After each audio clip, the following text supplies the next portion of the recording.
requires interactive, interaction between the teacher and the student, and interaction between the students themselves, and practicing the scenarios, the medical scenarios. So it was really difficult, and we faced a lot of challenges actually.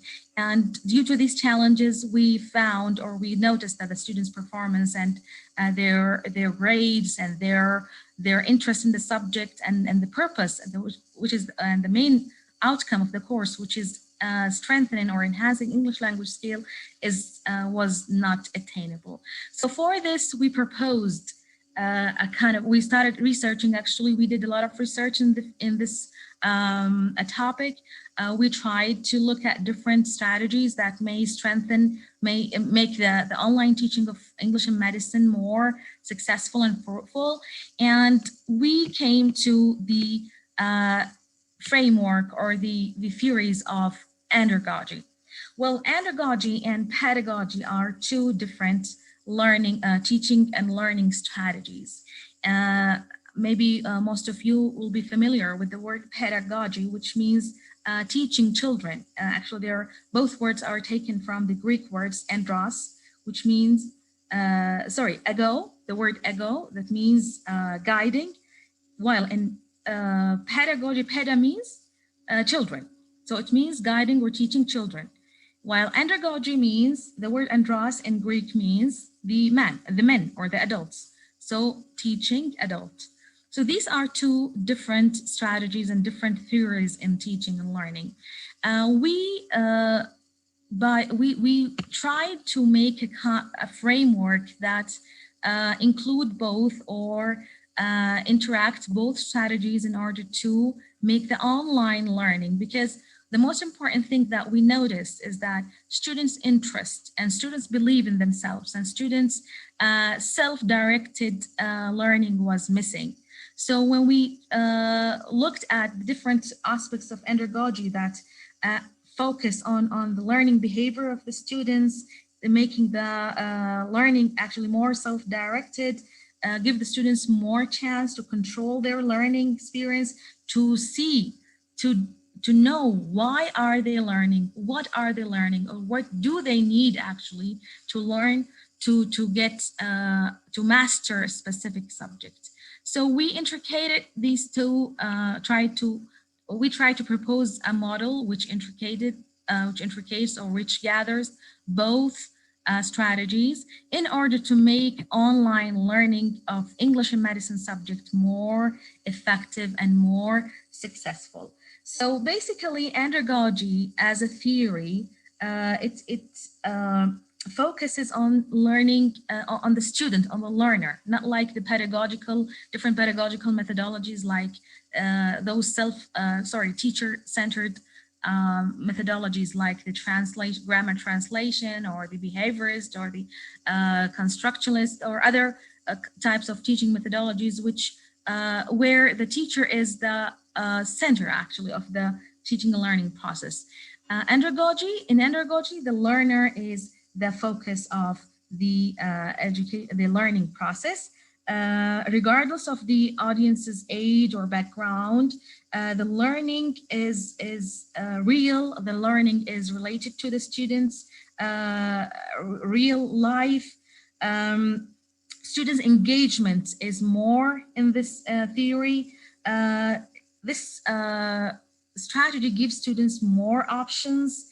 They give students more confidence. It gives students more confidence to practice or to choose what they need actually to, as I said, to excel a skill or a subject. And the andragogical assumptions focus actually on the improvement of the adult learners. So these are the 4 principles of andragogy introduced by the founder of andragogical principles, the American educational educationalist and expert analysts. So the first is involved and adult learning. It means that adults need to be involved all the time in planning and evaluation of their instructions, unlike the pedagogical things where the teacher is the planner and the designer and the implementer of the learning, teaching and learning process.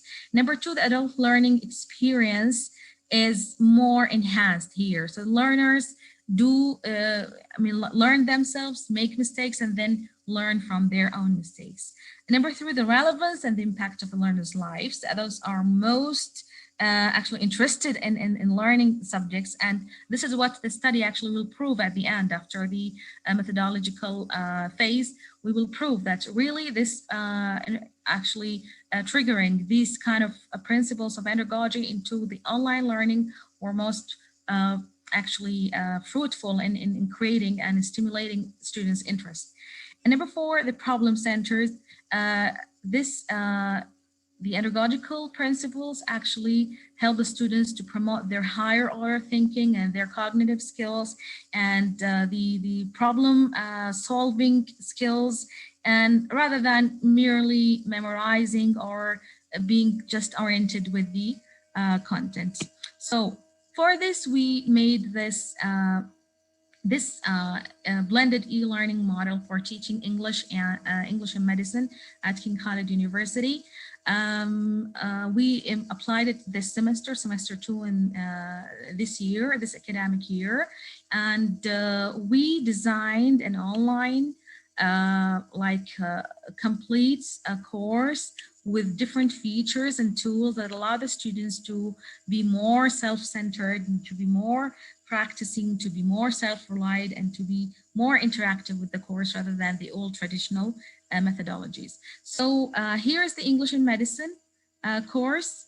We created a virtual listening lab where it is a complete lab where different, just imitating the language lab that we have in our college.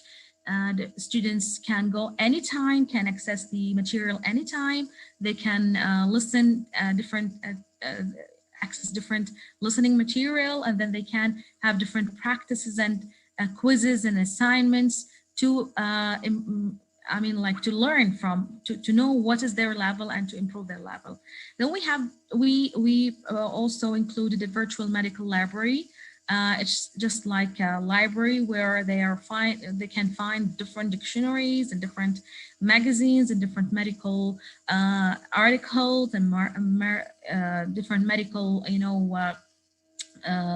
books that can help them in improving their reading skill, especially the reading skill. That is one of the most important, actually, objectives of this course. Then we had a virtual hospital, and this virtual hospital was the most important and interesting thing that really boosted actually students' interest in the subject. We tried to make like a hospital-like atmosphere, creating different scenarios of doctor-patient interaction and asking the students to sometimes go there. Like, for example, the hospital was consisting of the emergency ward, the different, labs, laboratories, different clinics. And we used to ask the students to, for example, to create different situations, sometimes by creating videos, digital videos, sometimes by storytelling, sometimes by recording their voice and making conversations. So it was really interactive atmosphere, and the students found it very interesting in order to see which kind of language they will be needing in future and what kind of sentences they can build and what kind of conversation, the grammatical things that it will need to build the sentence, the conversation in the conversations, and other things which are the core actually of which is the core of this course. Then we had a doctors community where different students used to create blogs, to write blogs, and to record different voice like messages or different interviews together. So it boosted their their writing and their speaking skills. Then we had also online medical dictionary. The students could access this dictionary anytime when they face a new medical word, and it had also the facility of translation from Arabic and to English and vice versa. So they can find a complete online learning for English and medicine. And the last thing is the Kahoot game. Everybody knows the Kahoot gaming app. It is very kind of interesting competition based on competition games where different teachers can create different quizzes and different games related to the course and ask the students to participate, and then it gives them grades and like, for example, positions, and in a very interesting way. It's just like away from the normal assessment method that we have at university. So it was a complete kind of e-learning model. And after we created it, we tried to, which is the purpose actually, which is the research objective of this, of my research, was to assess the effectivity of this blended e-learning model in enhancing students' English language skill and in upgrading their level in the course. So basically, my research questions were: what are the current challenges facing preparatory year students in the e-learning ESP courses at King Khalid University, and what andragogy-based e-learning model, just that like the one we proposed, can help in overcoming these challenges. And after implementation of this model, is there any effectivity or success of this model in like enhancing students' skills and improving their achievement in the course? So the main objectives were to identify, as I said, to answer these questions by identifying the challenges and then introducing a customized blended learning, integrating pedagogic theories, and to overcome basically these challenges, and then to assess and to evaluate the success or the effectivity of this model. The methodology that I applied in my research is a mixed methodology. It's mixed, like a pre-test and post-test results of the students. We compared students' final results the last semester when the model was quite traditional. The methods were quite traditional, with their final results in this semester where we applied this model. And in order to find out how much or what is the percentage of their improvement or their masterfulness of the course. And then there was a learning satisfaction survey for the students, where we asked the students about their experience and related to the model that we offered. The findings of the study is that regarding the post-test and the pre-test analysis, we found a kind of considerable improvement in students' grades this semester and their understanding, although the assessments that we put were more like a bit difficult and a bit like based on the critical thinking, not based on their memorization, or like it was really evaluating their higher order thinking and their cognitive skills, not only their memorization. But their grades in this semester were much better than the last semester, which proves that the model that we and the methodology and the andragogic principles that we integrated into the model, online model this semester, were really beneficial for them. In the learning satisfaction survey, we made a survey with swapping huge agreement. I'd like to remind you, you have 1 minute left. Sorry, that the students really liked and benefited from this online learning model, which gave more importance to the student rather than the instructors. So, in conclusion to what we arrived or what we found in the study, actually integrating andragogical principles and theories into online learning, it's not only important, but it's really the need of this time, because especially when online learning and teaching is no more optional, it is mandatory, and we have no other option of teaching different even scientific subjects and different other subjects but we to teach online. So we should focus on how to overcome the challenges of teaching different subjects and skills, and to find different like modern new strategies and theories to build up students' interest in the online learning, to make them all the time connected, to make them online always feel like they're really learning, not only just listening or just doing a kind of exam. We need to involve students in the course.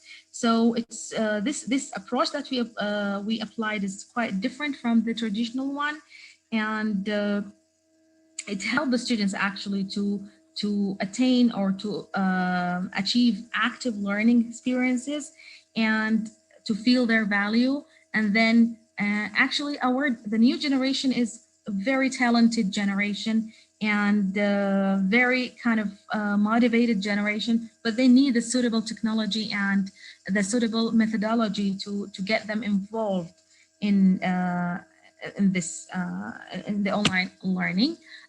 We should know that the students should know what are they learning and why are they learning.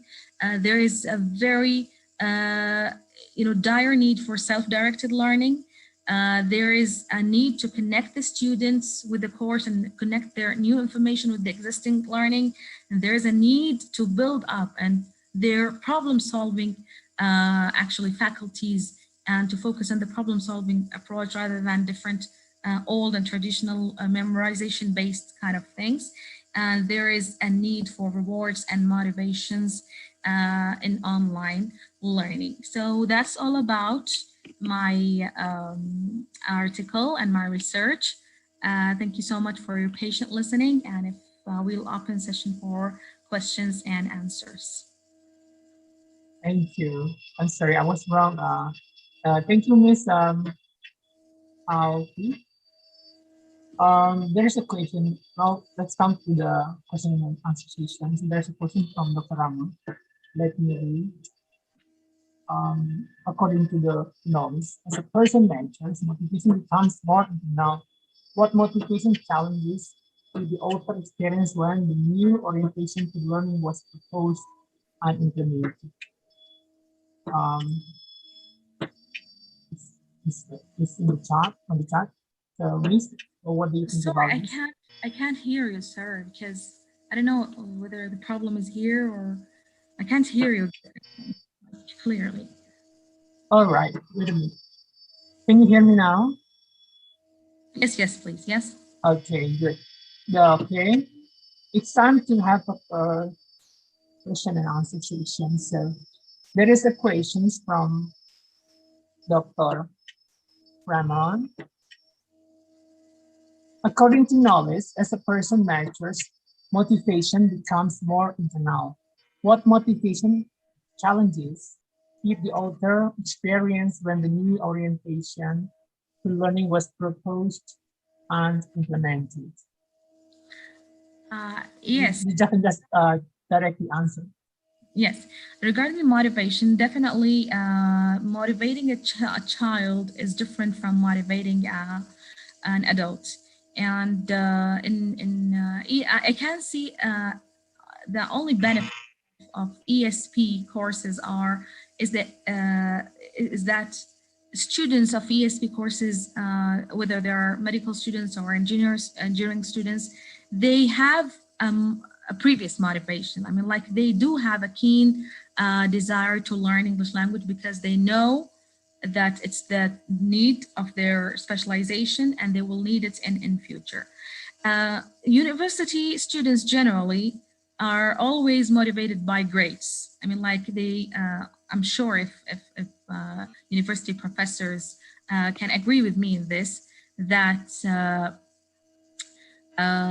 university students are always, especially in the preparatory year, because their grades and their average matters a lot in continuing their respective specializations. So they very much take care of their grades, and they can be motivated by their grades actually. But the thing that I noticed when I experienced this is that when a student who's still, I mean, like 6 or 7 years, medical students, they need 7 years to complete their specialization. But when she's still at the very, or he's still at the very first stage, the psychological motivation matters a lot to them. So when we put them, like when I personally see, when I used to ask them to wear the white like coat, overcoat, the doctor's coat, or to call them doctors, or to different give them different psychological motivations, they were really motivated to learn. I And see. they learn and they love to do these kind of digital things, to create videos. And when we give them like different motivations, like displaying their work, or giving them different like motivations, like announcing their names, for example, or giving them like extra bonus, for example, or any kind of things according to, I mean, like I can see some cultural uh, grounds also, like for example, different students from different countries may vary. So it's the job of the teacher to see how and where to put the motivation, suitable motivation for them, their I student. see. I see. I see. Dr. Rama, was that answer your question? Yes, Hendrikus, thank you very much. And thank you, Ms. Amatul Hafiz Alfi. Thank you. You're Thank welcome. you. You're welcome. Right, ladies and gentlemen, you can send your message on the chat room, or you can just raise your hand or open your camera and you can just ask directly to the presenter. For the next question is from Pang Hyun. How do you define mixed mode method? Because your research is just quantitative method. This is the question. Can you Yeah, just actually, yes, it's a mixed method, in the regard of, first of all, it's as I said, I use the um, a pre-test and post-test kind of result comparison. There is a kind of like descriptive analysis in my research. Beside the student survey and the pre-test and the post-test, actually comparison of the results, as I said, of the 2 semesters. So I feel like I cannot say that it's totally quantitative. There is kind of, I mean, like qualitative, and especially, yeah, especially in the surveys and in the pre-test and post-test analysis.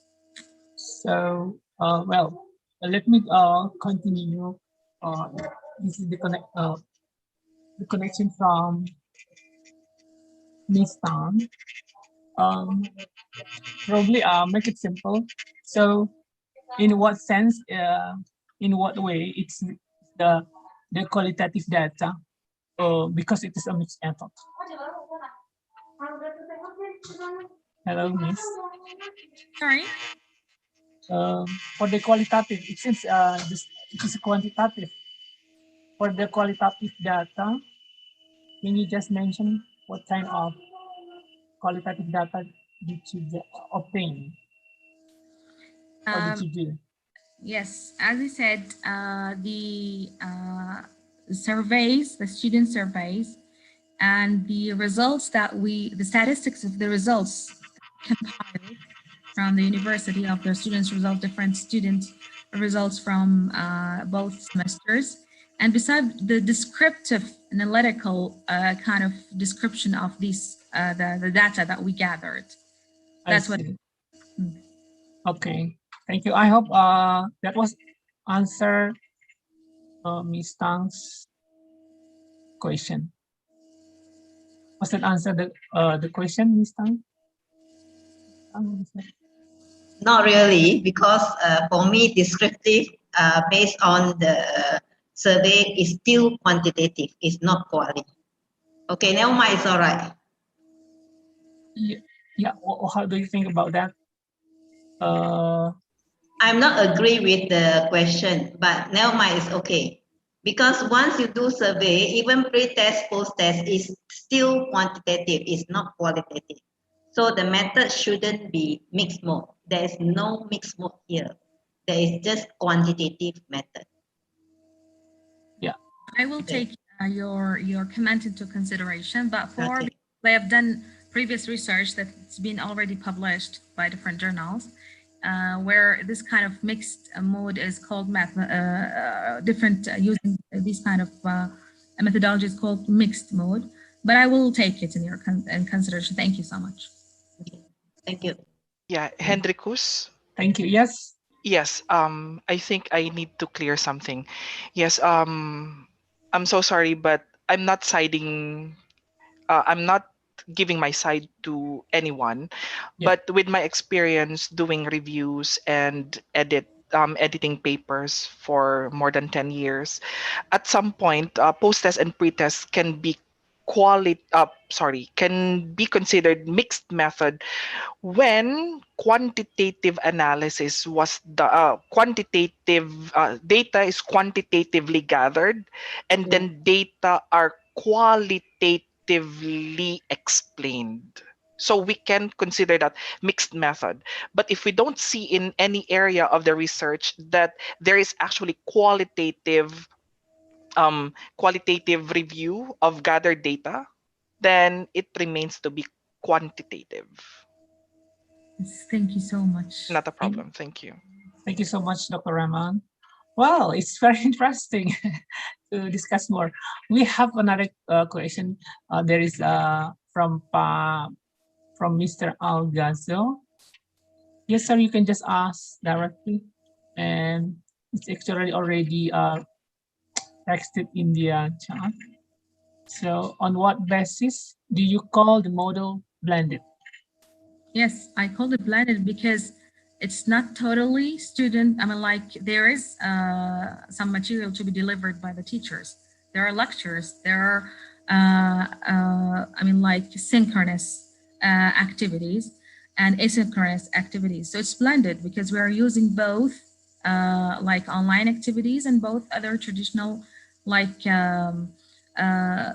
it's according to the, I mean, like the teacher may design it, but because we cannot totally depend on the online learning. I mean, like we used to have some hours at college, we used to have some revision, some like flip classrooms. So that's why we said it's blended.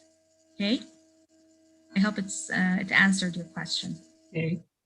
Mr. Algazo, was it answer the question? The host, please unmute Mr. Algazo's microphone. Yes, sir. Good afternoon and good Yes, morning welcome. from Jordan. Thank you very much, organizers of this conference, for this meeting. I would like to thank the presenter also for this topic and presentation. I actually have one question about blended and about the use of blended, and another question about calling pedagogy and andragogy strategies. In your presentation, you said that pedagogy and andragogy are strategies of teaching. I don't think that they are called strategies, rather they are conceptual, they are concepts in language teaching. One, Concept of theories, yeah. yeah, I thought you called them strategies in your presentation. And the second Well, question, if you see some material online, or if you discuss, you can find some scholars calling them strategies, because if they're implement the way they are implemented, we can call them strategies, teaching strategies actually. okay. Now the second question about blended, because my understanding of the word blended learning is to combine online learning and traditional learning, or I mean face-to-face meetings. So to have face-to-face lectures and virtual lectures. This is how I understand the use of blended. Yeah, exactly. As I said, because we cannot totally give the students that abrupt shift actually to depend on themselves at once. So we, at our university, even this semester, the last couple of semesters, it was totally online, but this semester it was blended. Okay, so we used to have some sessions at the university, like some, as I said, it was according to the teacher, how does she or he plan the course, but it was asked that she must put some hours for face-to-face interaction with the students.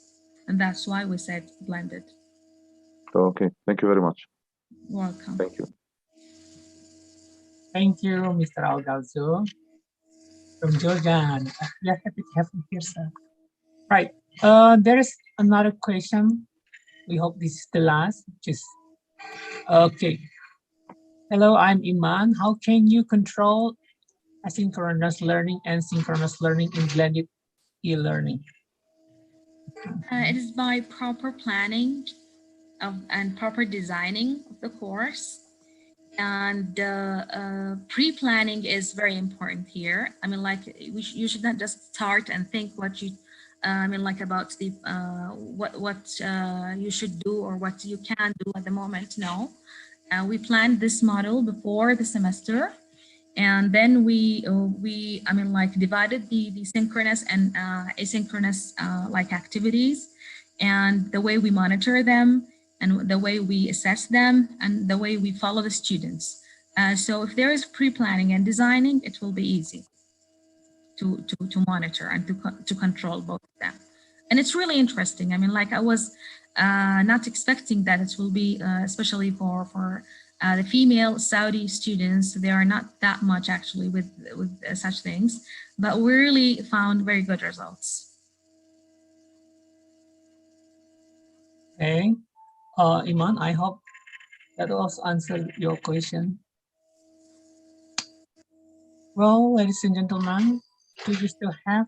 I'll give you one last question. If you still have question, you can just ask directly. I think speaking. No more question?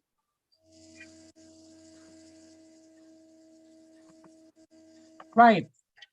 Okay. Thank you very much, Miss. Wait, I was wrong. I thought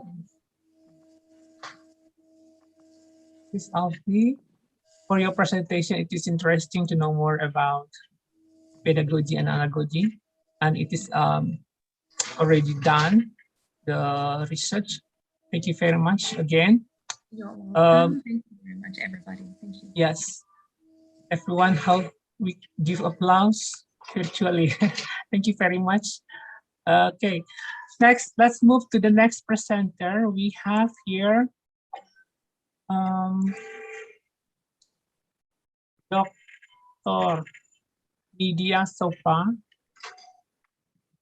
with the title Students' Perceptions of ESP Teachers' Competency and Performance at Polytechnic Negeri Jakarta. Dr. Nidia, time is yours.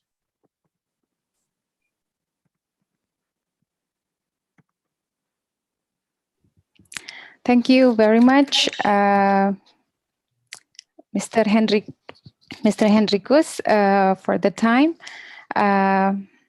Good afternoon, ladies and gentlemen. Assalamualaikum warahmatullahi wabarakatuh. I would like to, before I start the presentation, I would like to introduce our team. I am Nidia Sofa, and my team members are Ibu Dr. Anda Iis Mariam, and then we have Mr. Restu Jati Saputro, and all of us are lecturers in Polytechnic Negeri Jakarta. And we're very happy today we could have a chance to present our presentation on students' perception of ESP teachers' performance at Polytechnic Negeri Jakarta.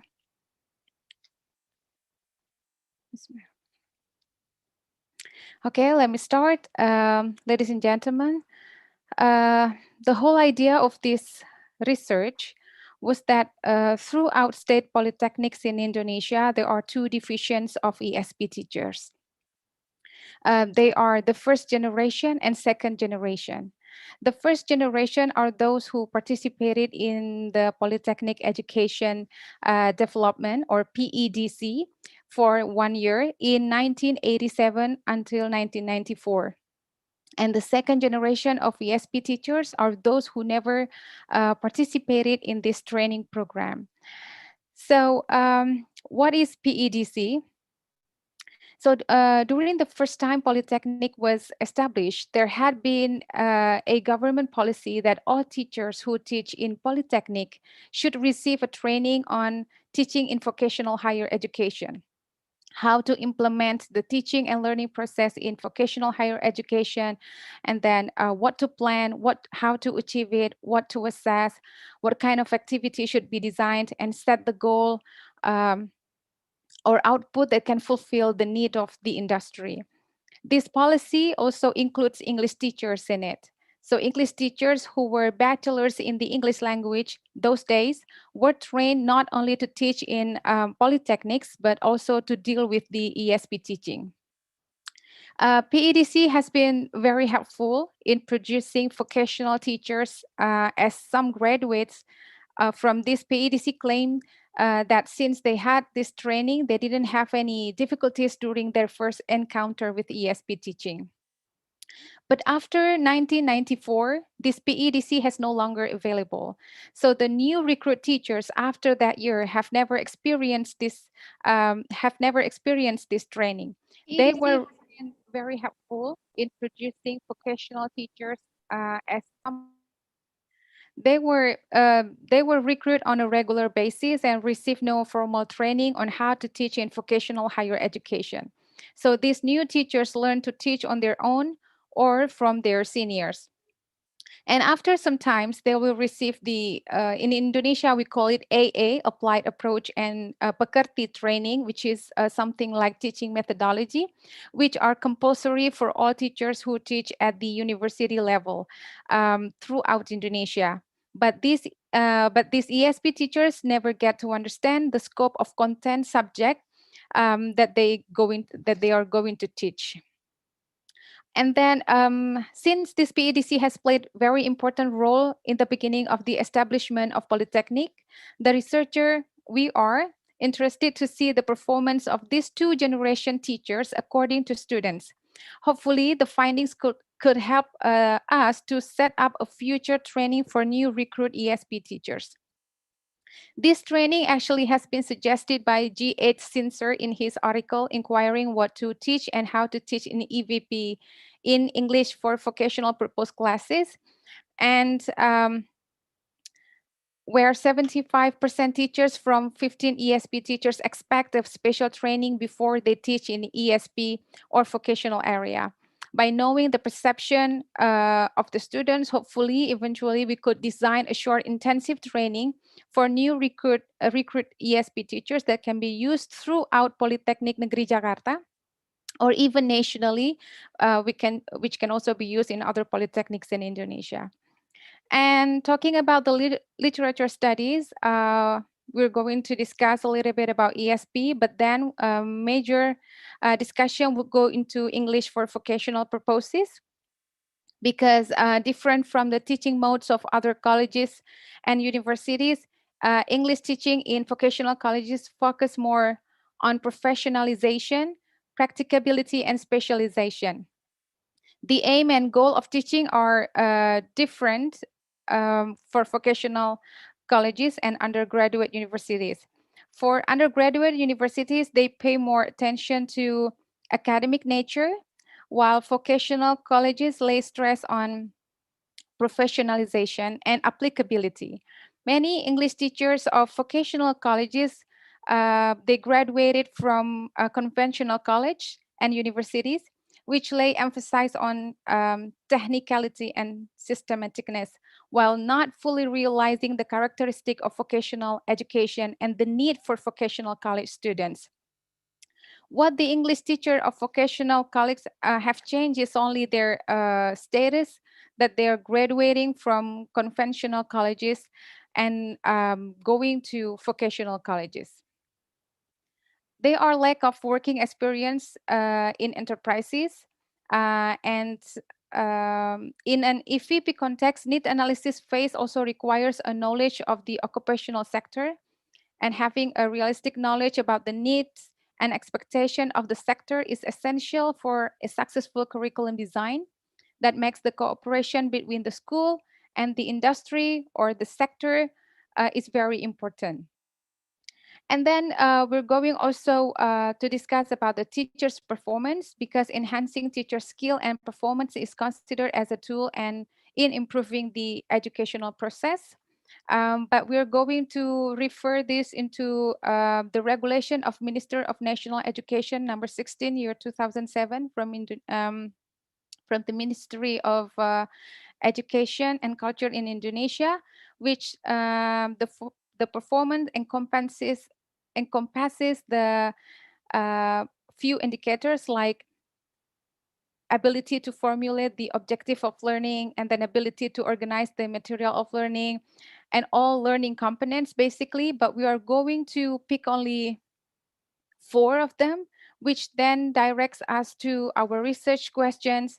What are students' perceptions toward ESP teachers' teaching methods, teaching material, teaching media, and assessment?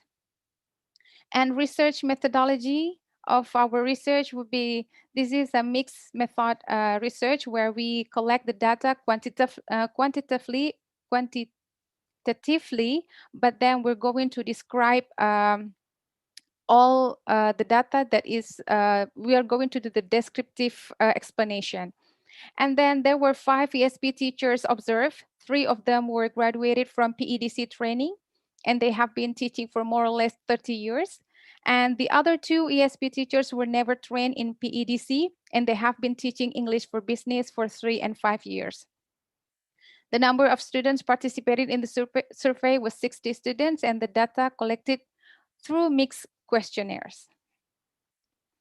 And findings and discussions. The first one is students' perception towards a student perception of teaching methods. Students state that both PEDC and non-PEDC teachers implement variety of teaching methods in the classroom.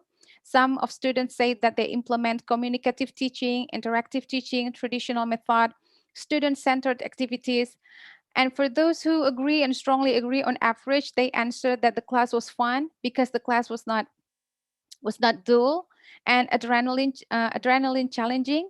There was more speaking, not always theory, but there were also practices and presentations as well. In terms of delivery, well, it is easy to understand. The lecturer's personality is charming, fun, and not monotonous. The class is fun because teachers implement fun way of teaching in the classroom, and mostly they were asked to perform certain tasks and practices. In the English correspondence class, for example, students enjoy having lots of assignments so they can hone their skills in writing English letters. However, in the PEDC group, the traditional method is still found, even though in a small amount. The teachers still spend more time in explaining and eventually ask students to perform tasks. And students are still fully guided, and lecturers are still there in almost every meeting. And during the online learning, like today, lecturers are still they still consistently hold online meeting and explain the material for students. On the other hand, the non-PEDC teachers have initiated the independent learning by addressing many authentic materials and media to students, so they can learn by themselves and fully independent from teachers. Most ESP teachers in Polytechnic uses almost full English during the teaching. However, this action divides students into 2 categories. For students who are motivated to learn English, they are enthusiasts with teacher who uses full English. But for those who are demotivated, using full English can cause frustration and also difficulty on them, which leads to the failure of comprehending the lesson. And then according to students, the motivation in students are also affected by the lecturers, and fun way of teaching and personality can increase students' motivation and vice versa. The students also state that there is a language gap between the PEDC teachers and students, where the non-PEDC, the language uses by the teacher is quite informal, and sometimes they also use some famous terms and or expressions among students. And this action makes the students become closer to the teachers and help the interaction in the classroom grows better. And then the next one is the students' perception on teaching material. According to students, both groups of lecturers provide good teaching materials in the classroom, and they also bring authentic materials. They fully enjoy the material given because all the material is related to the content subject. Students state that they can fully understand the subject both from textbook uh, and authentic material. But some lecturers in PEDC group are still using old books or model along with authentic materials. For instance, in the English correspondence class, the main textbooks they use has not got any information about using email yet. So teachers explains the use of emails without the textbooks. While in non-PEDC groups, some teachers still use the old textbook accompanied by modern textbook and authentic material. So they use the textbook interchangeably. And then we're talking about, we're going to the teaching media. According to students, both teachers group use variety of media, but the non-PEDC uses more advanced technology like Edmodo, Kahoot, Google Apps, and so on. And then when it comes to assessment, according to students, both teachers group assess the students gradually, and the assessment given always follow the material given by the teachers, include theories and also practices. But what becomes the highlight from the students is that the due date set by the PEDC teachers are very tight and close, while the non-PEDC teachers are quite flexible and long. The reason why the PEDC teachers set the due date tightly is because one of the characteristic of Polytechnic is discipline. So this culture of setting the due date of assignment and all assignment also tasks has been well maintained by the teachers to keep the students being disciplined and obedience. However, this rule becomes a barrier for students and it makes them less loose in the classroom. So, and then the conclusion of the research. The PEDC teachers are good at providing teaching material, providing authentic material. Teaching methodology include techniques and assessment and understanding the content subject, but they are weak in modern teaching methodology, technology media, and modern teaching material. While non-PEDC lecturers, because they have just graduated, they are good at several teaching components such as learning media, including technology, authentic material, and different kinds of assessments, personality, delivery, but weak in content subject and designing learning objectives. Hence, so far, they use PEDC teachers' class learning objectives to be adopted in their own classes. Non-PEDC teachers take years to understand the purpose of learning in vocational studies and content subject truly. And it takes more time to combine the material that is in line with today's technology and bring it to the classroom. And the reason why they need more time to learn the content subject is because there is no assistance for them. So they have to learn on their own and also from the seniors. Based on the research, it can be concluded that the performance of both PEDC and non-PEDC teachers are quite good, but this conclusion can be achieved because the non-PEDC teachers have been teaching for 3 and 5 years, and they have grown good understanding of the vocational education and the content subject.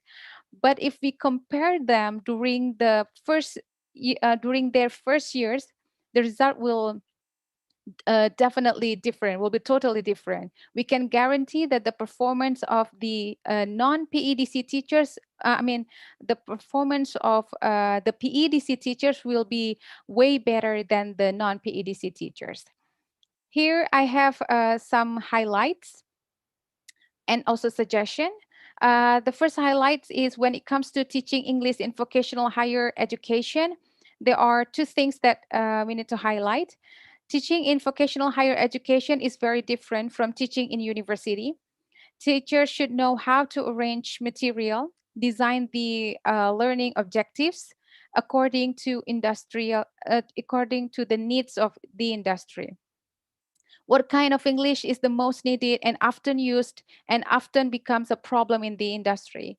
When it comes to the need analysis, the students do not know what they need. So if the students are asked what they actually need, they will be confused because they have never been in an office before, and the only source of information about the working activity is through teacher stories or someone's experiences. This question should be addressed to the industry because the industry knows the real situation in the working space. It is different from need analysis when teaching people who are already working or taking lessons because they are chasing something. And then the second highlight is that the understanding of the content subject in learning that plays a very essential role. Now that we already know what is needed, for example, in English correspondent class, the teacher already know that he or she has to teach the international business letters. But then before he or she teaches that, teachers must first study these international letters, which are entirely new to their knowledge. The only familiar feature from the letter is the English language itself. And when asked to the content teacher, they also do not understand because mostly the content teacher who teach correspondence, they are teaching the Indonesian way of correspondence, not the English, not the international one. So then we come up with the question, do we need to teach the international way of correspondence or Indonesian way of correspondence and then translate it into English? So these questions raised among English for vocational purpose teachers, ESP teachers, when they are teaching in the vocational higher education. And then some suggestion here, because eventually that all of these things, we are going to work on some short training for the new recruit ESP teachers. There are some suggestion in some materials that should be inserted in the short ESP intensive training. They should include, it should include introduction to vocational higher education, and also introduction to English for specific purpose and English for vocational purpose. And then we need to have some perspective from the industry.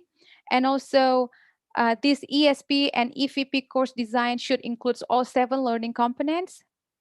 And then the last one, we need also to work, we need also to guide these teachers to have to do more research on ESP and EVP in the future. I think that is all about my presentation. Thank you very much for your attention. I Thank you looking very much. forward for any feedback.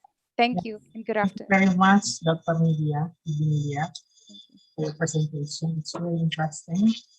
Now, ladies and gentlemen, question and answer session. You can ask directly or you can um, ask your question in chat room.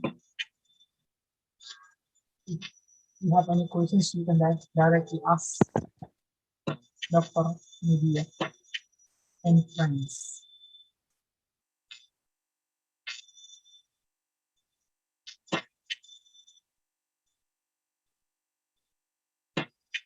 Sure, sir. Dr. Ramon, you can ask. Yeah, hi Nidia. Good afternoon. Good afternoon. Yes. Dr. So Nidia, question is that is it a practice in Indonesia that ESP teachers are industry practitioners? ESP, no. They actually graduate from any universities, yeah, um, which is like a normal teacher training program, and then they are asked, and then whenever they apply for a vocational school, and then they have to learn about this vocational education all over again, start from the beginning. I don't really know if there are some previous working I mean, people from the industry who then teaches in the vocational school. But so far that we have, so far that I have known, especially in Politeknik Negeri Jakarta, none of us have worked in industry before. So all of us are like a freshly graduate from university, and then we apply in polytechnic or other vocational school or vocational higher education, and then directly jump into the vocational education, and then we have to start learning about this all over again from the beginning. So that's why those teachers who were trained in PEDC were very lucky, because they had this chance to learn about how to teach in ESP environment. But for us, this is totally a brand new environment. But then along the way, we grow the understanding, and also we come up with ideas, and then we learn on our own. I see.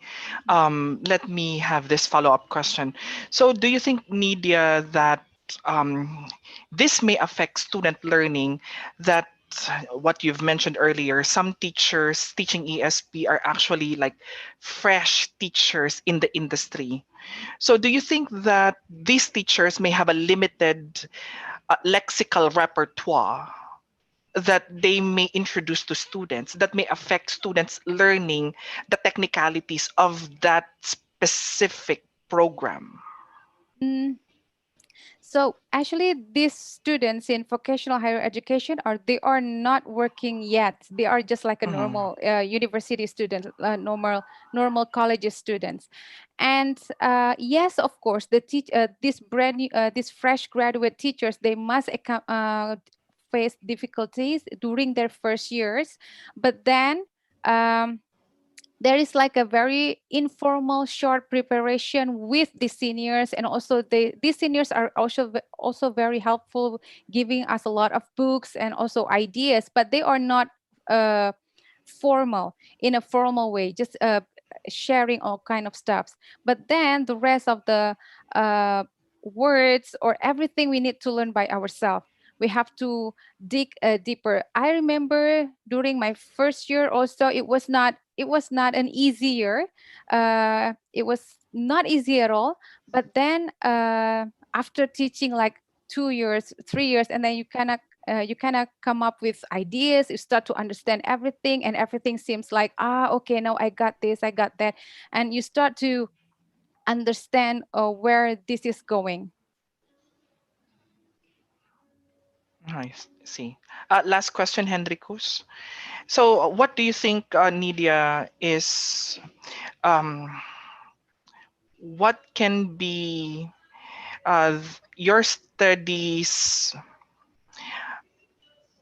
importance to Indonesia's teaching of ESP? So you already have students' perception of ESP teachers, the new generation and the older generation. So what do you think is in store for the Indonesian community about teaching ESP in Indonesia? Yes.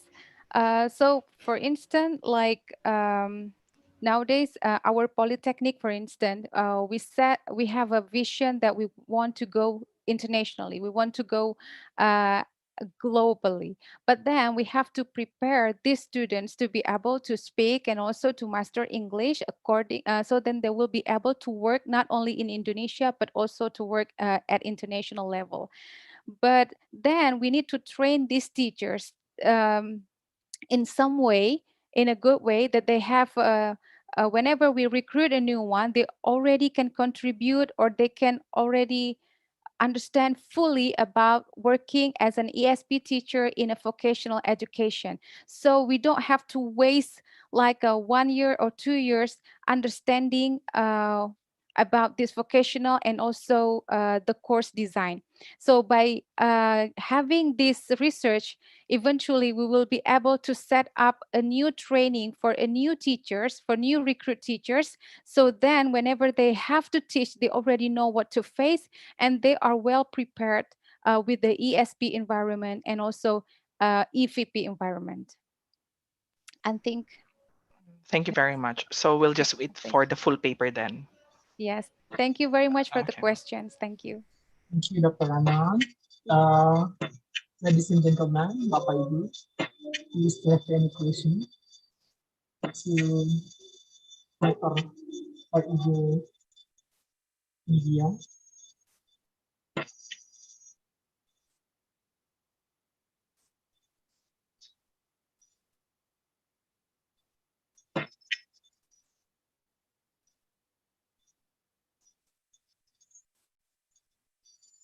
Okay, Ibu Media, can I have a question? Yes, please. Yes, please. Okay. So this is the view or the perceptions from the students about their teachers. ESP teachers teaching or performance their class, right? Yes. So what is the most dominant is the result, the most dominant, let's say, um, the perception or the view for this result? And what is the, do you have any other suggestions we still need to, to recommend to our, to the teachers? Okay, so besides what just like you have mentioned in your presentation. That's my question. Yes. Okay. Honestly, I didn't really hear clearly, but I hope what I answer is similar to what you asked. Can answer can answer your question. So the highlights from this students' perception is that actually both PEDC and non-PEDC teachers, both of them are superiority upon another. So each they have their own weakness. They have goodness, but they also weak at one or 2 points. Yeah. But if we can blend both of this into one, if we can learn their weakness and then we can learn their goodness and then blend it in a training, I think we can create a new recruit teacher that can have both goodness from these two generations.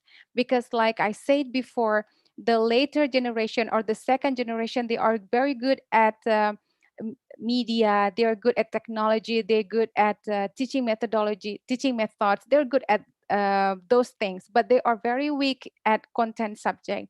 While this first generation, they are also good at teaching methods, but the teaching method is not very sophisticated. Not the students are okay with their teaching methods, but if they have been in a PED non-PEDC class teachers, they can feel the different. The atmosphere is quite different, but they don't mind being taught by the PEDC teachers. But then these PEDC teachers, because they have been teaching for almost for more than 30 years now, they know exactly what the industries need.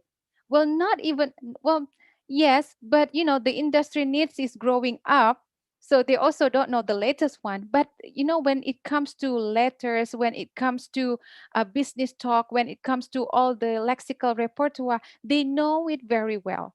So when we can have this goodness and then this goodness on this side, blend it together in one learning, in one training, I hope that the new recruit teacher can be well prepared when they have to encounter with the ESP training, so they don't have to learn from the bottom anymore.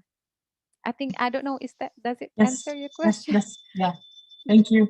That's Yes, you're welcome. You're that's welcome. clear. Very clear. Thank Yeah, you very thank you. much, Ibu Nidia.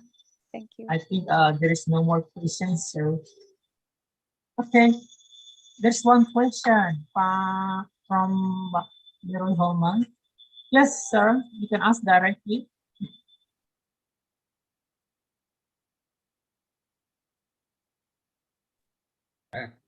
Thank you, Mr. Henricus. Long time no see you. Still remember me. Yeah. Okay. Okay. Thank you.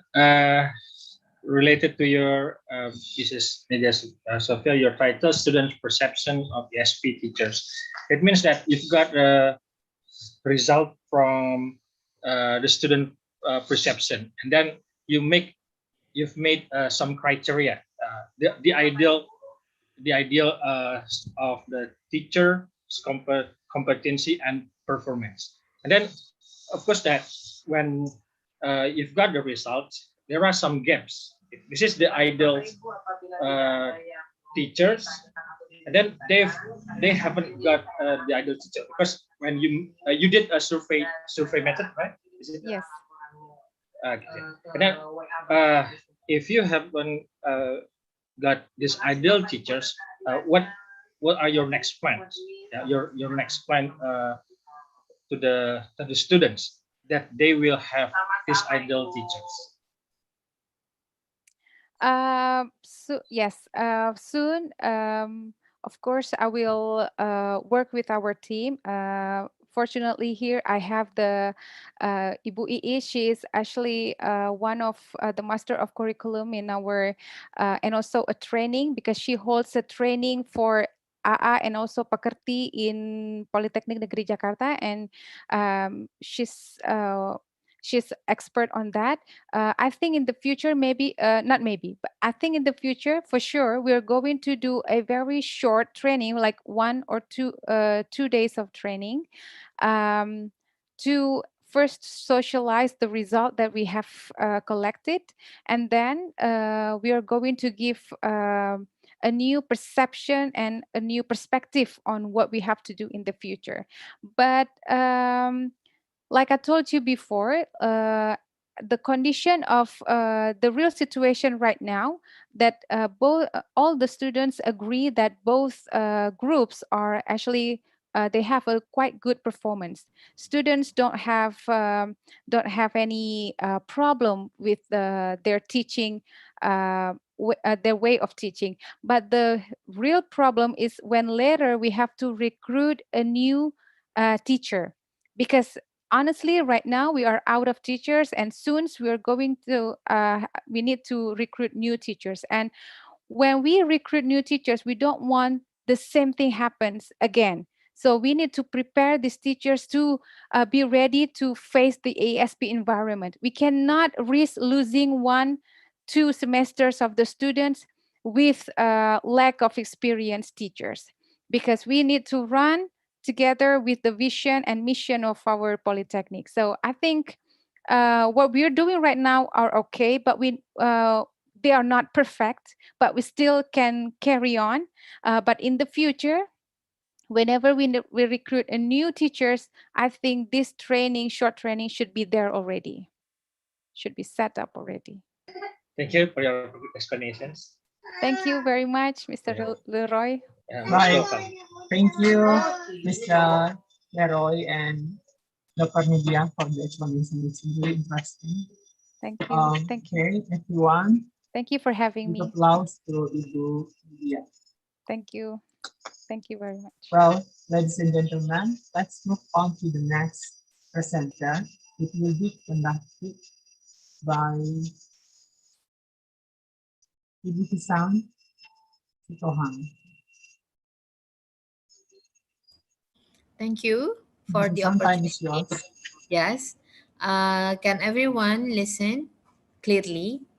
Is it okay the voice now? Yes. Okay. Yes. So I'm going to start my presentation. All right. Wait. Uh, okay. Is it feasible? Yes. Yes. Okay.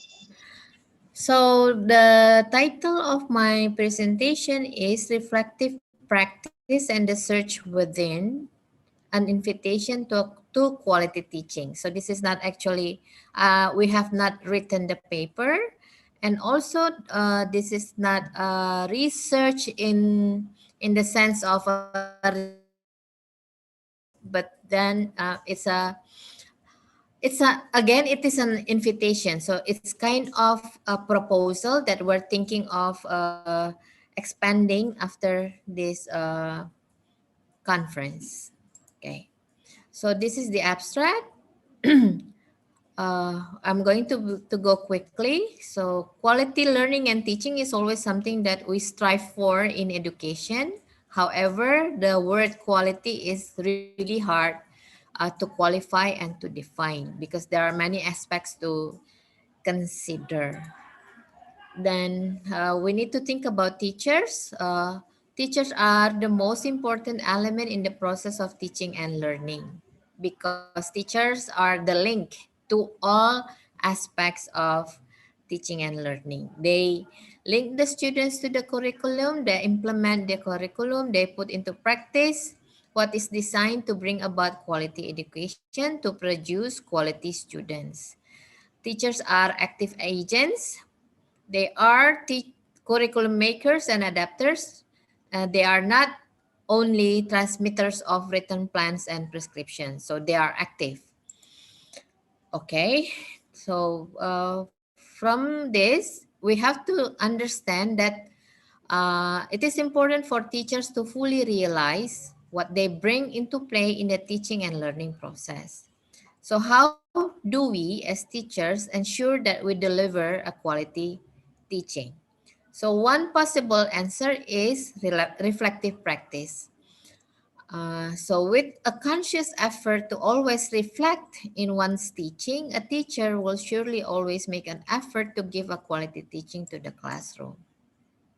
So, what is reflective practice, and how can we, as teachers, search within ourselves for ways to be a quality teacher? So, this article, sorry, okay. Now we're going to continue. Uh, in Indonesia, we have now what is called accreditation. So accreditation is key and it is a symbol of quality in the world of education in Indonesia. So what kind of accreditation are there? We have national accreditation and international accreditation. And who are evaluated to be accredited? Universities and study programs. And what is the results? So universities will be awarded accreditation and will be given or assigned quality. For example, Unggul. So that is the best quality there is. And then they will be considered very good or baik sekali and good. So these are the three stages. So all universities and all study programs, of course, they strive for the criteria unggul or excellent because that will sell in quotation marks sell the university and the study programs which that is an invitation for students to come and learn. So it is, I think it has this financial aspect to it to become beneficial and to profit from the students in the market. Okay. Now, what are the indicators of quality as decided by the accreditation units? In Indonesia, you should publish publication in national and international. There should be collaborations, and then they will give you measurement in students intake and output, and then the graduates, and then some they will have questions about human resources. There is also quality assurance. They will be evaluating your curriculum, the teaching and the learning processes. How about the facilities in your schools? What about the research projects and the corporate responsibilities for the community atau pengabdian? Well, we will say pengabdian kepada masyarakat. However, in our opinion, uh, quality education is actually quality teaching. So uh, the core of quality education is quality teaching because quality teaching leads to quality education. And quality teaching leads to quality curriculum in action. So we can have a very sophisticated curriculum, but if the teachers cannot deliver, the curriculum means nothing. This is our opinion. Okay, so now I come to our reflection on what is happening in UKI, in our university. So, in our opinion, quality teaching in UKI is a search without the teachers really becoming a central part of quality. For example, every semester we have evaluation. So the evaluation is in the form of survey. What do you think of the teacher? Does the teacher deliver the lesson well, and so on and so forth? And then to make sure that we have quality teachers, the school or the university give seminars, trainings, or they send teachers for further studies. Now there is the we have observed but that there is no reflective practice and classroom investigation in teaching. For example, journals, lesson reports, surveys, and questionnaires, especially for the teaching or audio or video recording of the lessons, and then there is no observation or action research. Is I think or we think this is possible because in this university we are not really yet familiar with reflective practice or reflective teaching. So I'm going to explain.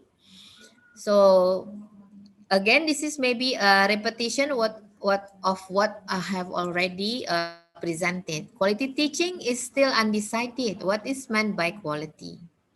Lacks of clear definitions, and somehow we do not share the definition of what good means. What is good teaching? What is good teacher? So we are all differ in that way. The quality of education depends on the quality of teachers and the quality of teaching. The way teachers are trained is an important aspect to improve quality. Okay. According to Hennard and Laprince-Nicat, in the path to quality teaching in higher education, quality is an important issue. There should be continuous changes in the world of education. Why should we change continuously? Because there is international competition, diversity in social and geography, information technology, and other uh, aspects.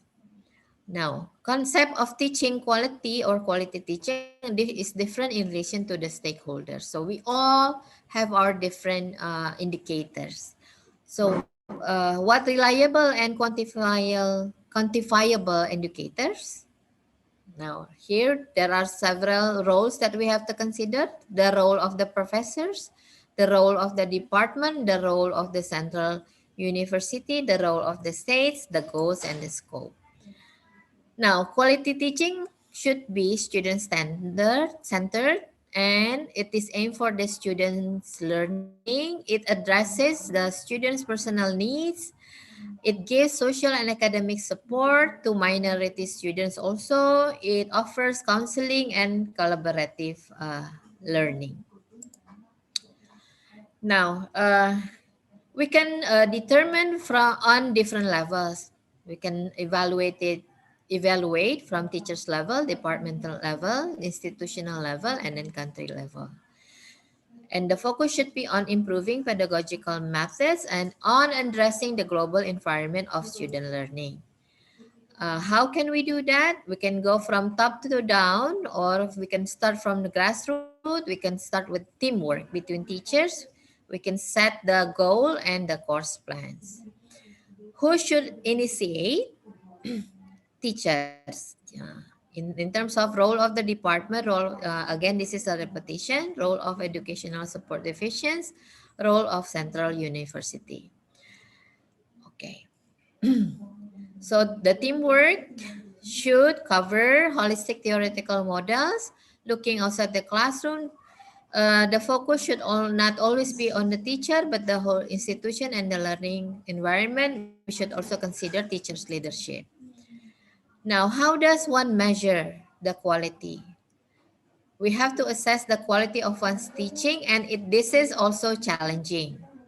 We can start with student questionnaires. We can also make use of peer in class evaluations with all the negative and the plus sides. Now, teachers improve quality of teaching only if they believe that the university cares about teaching. Again, uh, we cannot be separated from the university. Hence, if an institution wants its teaching to be of good quality, it must give concrete, tangible signs that teaching matters. So, teachers should be appreciated, should be evaluated fairly, and given good treatment, in our opinion. Going back to what we said earlier, teachers are the most important element. Again, now, so teachers need to continuously develop professionally, as mentioned by the previous presentation. Ibu Novia, I think, she said that we cannot risk not having a experienced teacher. Okay, now there is this simplistic notion of teaching and learning. So no matter how much you try to program teachers to behave in certain ways, either by giving them seminars or conferences, they will not change unless it is their own individual ideas of doing things, unless the way that is proposed to them is what they prefer, unless it comes from within them. Because in teaching, within the teachers, there are beliefs and knowledge and related constructs that influence what teachers do. So, if you want to know or to understand what teachers do, we cannot just look at the behavior. We need to understand what they believe, what they know, what their attitudes are, and what they feel. What teachers do is important, but if we want to promote change, we also need to look at the beliefs of the teacher. So one source that is very helpful, in our opinion, is a book by Richards and Lockhart in Reflective Teaching in Second Language Classroom. So reflective teaching, it is an approach in which teachers and student teachers collect data about their teaching, examine their own attitudes, beliefs, assumptions, and teaching practices, and use this information as a basis for critical reflection about their own teaching. It is asking questions about various aspects of teaching. So it is a search within. So professional development from the inside, from within, that is the best way to have a quick impact and quick change in the behavior or in the teaching of the teacher. Okay. Now, being reflective is of vital importance to our practices as teachers because it underpins our professional judgment. So we teach with our own determination, with our thoughts. It is a vehicle for learning and professional development and promotes our independence. Independence is very important for teachers, and integrity also. It is a means to improve our teaching, to enhance our students' learning, and to further develop the quality of higher education. So we need to find out what teaching strategies are more effective than others in our teaching. We have to understand what principles of learning and teaching is going on in ourselves. So sometimes, for example, we believe or we say that in our classroom, students should always speak English. But then in practice, maybe even ourselves as teacher, we don't speak English. So we have to understand why don't we, for example, teach 100% in English. What is going on? Yeah. So we need to understand what is going on. So when we understand what is going on, we know what changes have to be done in our teaching. That way, we can find out our values, and we know what we can do for the betterment of our students. So now, again, this is, I think, is a repetition of what I had said earlier. A better understanding of our own assumptions about teaching and learning. Okay, a better understanding of our own teaching practice, it's so maybe we believe one thing, but then we practice another. We have to move or and to have a richer conceptualization of teaching and understanding of the processes. We evaluate ourselves and we develop professionally. So these are some of the questions. I will not read them one by one. This is more on us. We ask ourselves, what kind of teacher am I? What beliefs do my learners hold about learning and teaching? This is these are the questions are taken from Jack Richards and Charles Lockhart book. Okay, what is my role? What kind of interaction occur in my classroom? For example, maybe we are a teacher who talks too much. Maybe we don't realize that we talk too much and we don't let our students talk. While we believe that, for example, it is our belief that to be able, for students to be able to speak English, they have to talk a lot in classroom. But then in practice, through classroom observation, we find out that during a class session, we occupy, for example, 75% of teachers to student talking time. Yeah, for example. Okay. And then what about learning activities? Maybe we don't vary activities enough. Yeah, maybe we uh, uh, ask too much from our students because we don't know our students, their ability, and so on and so forth. And okay, how do we do that? The reflective practice or teaching. We should start with journals, lesson reports, surveys and questionnaires, audio or video recording of lessons, observation, and then action research. So these are some of the ways. Now, how teachers' ideas and beliefs about teaching and learning can influence their classroom practices. We have to find out the source of teachers' beliefs. So our beliefs, I think, are influenced by our past experience as students. Okay, so we also need to dig into that. So we have to remember our experience as students or as learners, because that experience surely influence our beliefs and influence our action in the classroom. So what are our beliefs about English? What are our beliefs about learning and teaching? What are our beliefs about the program and the curriculum? And what are our beliefs as language teaching as a profession? What do you think you are as a teacher? Are you a friend to your students? Or are you the provider of knowledge that will influence your action in the classroom? And then we also need to understand our learners. What are their beliefs, goals, and attitudes? What are their learning styles? What are their strategies? Okay, you have to understand also how you process or how do you plan your classrooms.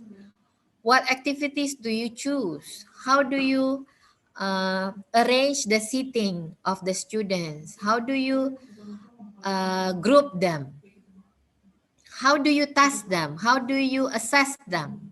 That will all all that aspects should be put into consideration, and we should make a very precise decision, not only because I feel like giving them test today, for example.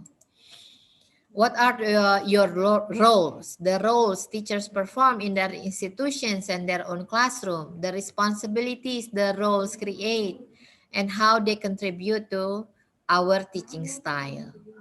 Are we moderators? Are we? Do we act like mothers? Do we act like bosses or managers? Okay. So roles reflecting institutional factors. For example, in UKI, we are Christian universities. Do we bring values of Christianity into the classroom? Okay.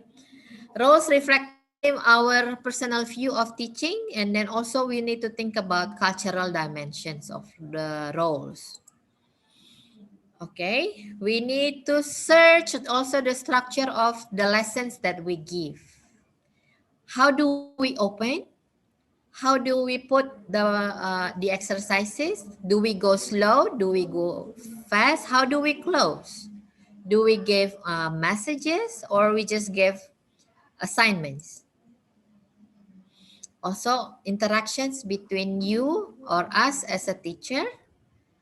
Here, action zone. Do we all only move in front or do we go about in the classroom? Do we talk to everyone or we only talk to certain students?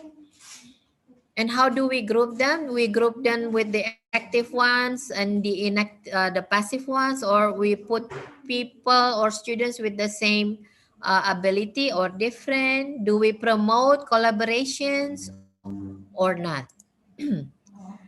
Okay. Now, expectations. Yes. Do I still have time? 1 minute left, miss. Oh, Ma'am. 1 minute. Okay. Okay, I will go fast. So there are a lot of things that we have to consider. Now I'm going to close with this conclusion.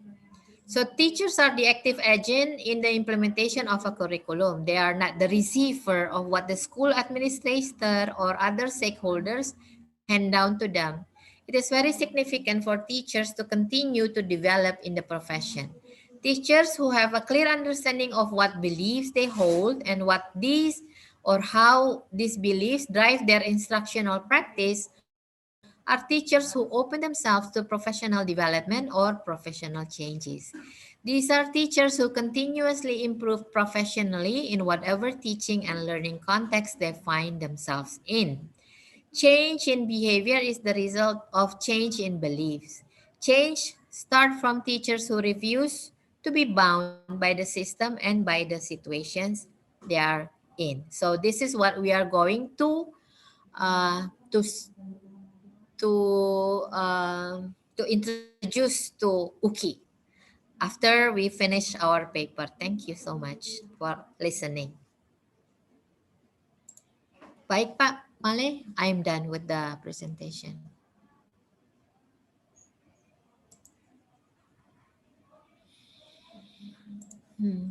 Okay. Thank Yes. you. Ma'am Susan, are you done? Yeah, Ma'am? I'm stop sharing. Okay. Thank you. Okay. Thank you very much, Susan. Ladies and gentlemen, if you have any question, you can just ask directly, or you can. All right. There is a question, ma'am, from Yeah. Ma'am Tang Kyongang. Uh, what are the theories or models that you use as the fundamental requirements for teacher or teaching quality? The next, what are the potential contribution to teacher education from this proposal? So there are two questions. Um, so theories or models, I think we are going to use the one. Yeah. For the first one, what are the theories or models that you The models that use? we are going to use are the models offered by Richards and Lockhart. So different there are different models, but mostly as such within we will use observations, journals, and so on and so forth. And then what are the potential contributions to teacher education? Of course, again, so we always have a problem with the next generation. So by teaching, for example, we spend or schools and universities spends a lot of money on giving seminars or conferences, which is also important. But then we have limitations. For example, we can only give seminars, for example, two for one semester. Or if we join seminars before this COVID-19, we have to pay, we have to go to a certain venue to participate in a conference. Okay, now there are limitations, but then if we practice reflective teaching, we can continuously together or alone develop ourselves. Okay, so I think the potential contribution, of course, one is financial burden for the school, and then uh, to make sure we can make sure that any changes that take place is a decision made by the teacher, not by the school or by the seminar. Okay, I hope that answers your question. Okay. Okay, thank Actually, you. I'm not really want to question, but I just think of I would like to suggest, because I can see that you are going to decide, for example, you are going to decide the quality benchmark at national level, what I see from the beginning for your introduction. So I wonder if you did not base on certain teaching model or theory as your foundation to develop your research, you might not have a very strong foundation. Once by the end of the day, let's say you found out this is the element, this is the criteria to develop a good teacher and quality teacher. This is what my thought. No, not to question you to answer. Another thing is I found that the reference that you refer is 20 years ago. It's 1996, 1999. So I'm worried that at that time, people said this is the quality. But 20 years later, we give the perceptions towards quality, it might be totally different. So that is my thinking about this. So if you can give me something that can convince me that in the future it will be a great potential contributions to teacher education that we So can share with. okay, yes. Now the first part, the national accreditation, it actually this is what we are protesting. So we are saying that you cannot decide quality because with the accreditation, the quality is decided by the government or by the agent of accreditation. Okay, so the first part is actually what we don't like, for example. Okay, so we are protesting. Oh, you cannot say that we are good just because we have this much of publication. But then because we think that they are all numbers. For example, how many teachers do you have? How many masters do you have? But then they never ask how is the teaching going on in your classroom. Do your students really learn from your teaching? For example, well, I know the resources are a bit old, but then I think they are still relevant. And then in the when we are writing, of course, we will add the latest references for our paper for that. Thank you for reminding. I think the idea, so we are now selling the idea. The idea is you need to reflect. So you don't really depend on seminars or conferences, but look at your own teaching first, and then from that you find the remedy if you feel that your teaching needs improvements. I hope that answers the concerns you have. Thank you. Actually, if you want to look into reflective practice, I think lesson study is the best. Yes. I mean, it's a quite established model Yes. that you can think about. Yes. Okay, Thank thank you you. very much for the advice. Right. Thank you, Dr. Tang, for that question or ideas for the input. Ma'am Susan, we still have another question from Ibu Laila. Will you use quantitative or qualitative approach? If you use quantitative, what basic theory that you will use to break down the dimension of qualified teachers and indicators? Meanwhile, when you use qualitative, what is your theoretical background that will you use? How to minimize the bias when you will make observation or interview? Okay, actually, this paper is only for now we are at the beginning stage, so we have not come into the approaches.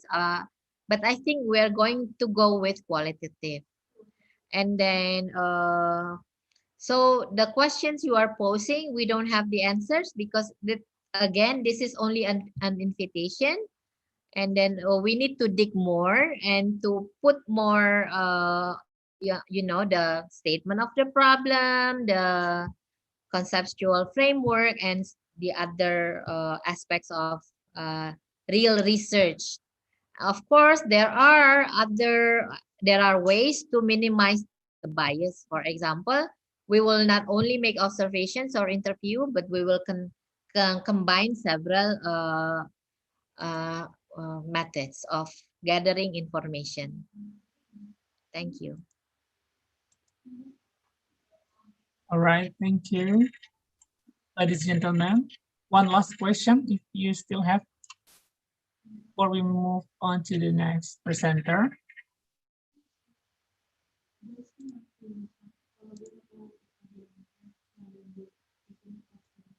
All right, let's reflect our teaching. Okay, ladies and gentlemen, as the teachers, fellow teachers, this is a very interesting topic to dig more, to find out more, okay, related to our teaching and learning process or activities. Thank you, Ma'am Susan, for the presentations. Thank you. Right, ladies and gentlemen, now let's move to the next presenter. The next presenter will be delivered by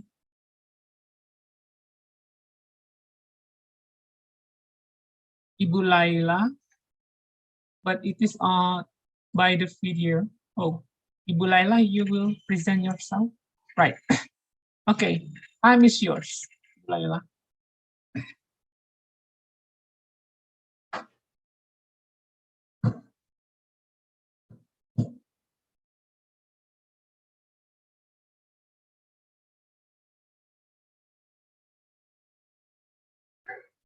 The host, please unmute Ibu Laila's microphone.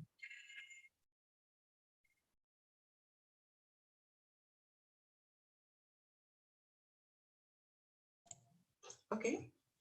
Can you hear my voice? Yes, we can hear now. Good. Thank you very much for this chance, especially in this occasion. I will try to present our article with the title, The Implementation of Collaborative Model in Learning Reading for Governmental Studies during the COVID-19 pandemic time. Oh, sorry. During the pandemic time, written by Laila Kurniawati and also Edi Wahyono. Before we describe this material more deeply, first of all, I will try to give you more information about IPDN itself. What is IPDN?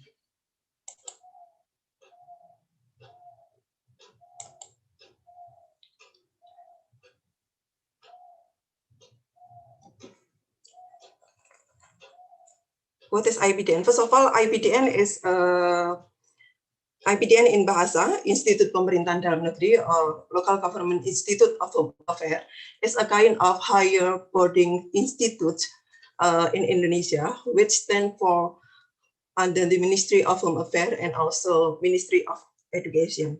IPDN itself has some tasks, especially the task and function of IPDN is for educating the cadre of leaders and also the cadre of civil servants in Indonesia. So we can see that all of the alumni of IPDN will be civil servants in Indonesia.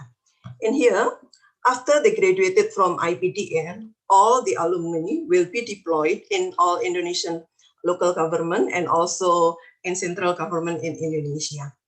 And for the other information and the other uniqueness of IPDN is IPTN students are representative of the best selected students from all Indonesian areas. As we know that Indonesian consists of 34 provinces and then 416 regencies and also 96 municipalities. So we can see that there are hard selection process to be student in IPTN itself. Based on the data in 2020, actually there are 59,392 IPTN Christians, and then the IPTN selected Christian there are only 1,105. So we can see that there are the comparison between 1 to 53 student to be selected student at IPTN. And the other process, especially hard selection process in IPTN, there are so many selection. First is administration selection. There are also specific selection and also general selection. Beside the administration selection, there are also test selection like competency-based selection, and there are also hard test selection, which is combined with psychological test selection. All the selection conducted at local government, and then finally the selection will be selected in IPTN, central IPTN in West Java or in Jatinangor. And the other uniqueness of IPTN itself is IPTN also has 3 curriculum system. Why here 3 curriculum system? Maybe for your information that most of all of the students in IPTN stay at the dormitory, and then 24 hours that is curriculum. You can imagine that 24 hours that is curriculum. The uniqueness of the curriculum at IPTN is that is the reflection of Bloom taxonomy, cognitive, affective, and also psychomotor. It is divided, it is reflected in the curriculum system. The first is teaching curriculum system, and then the second is training curriculum system, and the last is parenting curriculum system. And the other information related to IPTN is, based on my survey, totally there are more than 41% of the new students ever studied at public and also private university in Indonesia. So we can say that the new student ever studied at public and also private university in Indonesia. Like my previous explanation, IPTN is Institut Pemerintahan Dalam Negeri or Local Government Institute of Home Affairs. The focus or core knowledge at IPTN is governmental studies. So in here, even that is governmental studies, English lesson is also given at IPTN, especially at the first semester. There are some general description of IPTN itself. And then what are the problems? In here, some problem, there are the problem of my study. First is the pandemic COVID-19. As we know that pandemic COVID-19 have got some negative effect, not only in education, but in all sectors. Even though that is a boarding school, they live together at the similar dormitory at IPTN. There is a possibility for IPTN to conduct the activity, the learning process by face-to-face teaching learning process. Actually, it is still possible for us to conducting face-to-face learning process, but there is the decree from our rector that all the lesson must be given in online learning process. And what is the problem in here when we conducting the online learning process? Maybe here I will give you the info. Maybe you will be so surprised because in my institution, especially before the pandemic condition, all the students could not bring camera handphone. Maybe you are so surprised. Why the student at the university could not bring camera handphone? Because that is a boarding school. So one of the rule that all the students could not bring a camera phone. They can bring phone without camera. And then in here, when there is a degree of our IPTN director, we must check whether the readiness of the student to conduct the online learning process can be do it or not. Because especially when we want to conduct online learning process, there are some tools that we need in the process itself, like handphone, laptop, and also the Wi-Fi, the readiness of Wi-Fi. And in here, I think that is a kind of problem in my research problem. There is rule that the lesson must be conducting online, and then the readiness of the student to get the lesson online also must be checked in the readiness of the tool itself. And the other problem related to the readiness of the lectures and trainers. As usual, there are also some problem which is happen in which is occur in my institution, especially as usual, all the teacher conducted the learning process is face-to-face learning process, but in the reality, they must conduct the activity in online. So I think that the readiness of the lecturer and trainers for conducting online learning process is kind of research problem in my study. And then what is? I tried to formulate all the problem here to be research question. That my research question is how is the implementation of English lesson at IPTN during the COVID-19. And in here, to answer my research question, we use research method. The research method that is used at my study is mixed inquiry, that is the combination between qualitative and quantitative, with data collection technique by distributing questionnaire through Google Form application and also Google Meet application for online interview and also testing student reading comprehensions. And then what are the theoretical piece that is used in this study? The first theoretical piece that is used is second language acquisition. Why? Because it is said by Noonan that it is believed that language acquisition would be most effectively facilitated if it could be embedded with the learner's field of study or work through appropriate pedagogy for learning. The more the learners are exposed to the real world task, the better the language use they will become. As you know that is governmental studies, so we try to give the material that is relevant to our student, especially that is focused to the governmental studies. And then what are the other theoretical pieces that we choose in this study? As that is actually the material that is embedded to the student life, we choose ESP as the other theoretical piece. Because here we choose ESP, there are some reasons why we choose the ESP as our theoretical base. First is ESP designed to meet the specific need of the learner. And then ESP also related to the content, especially the theme and also the topics, particularly discipline, occupation, and also the activities.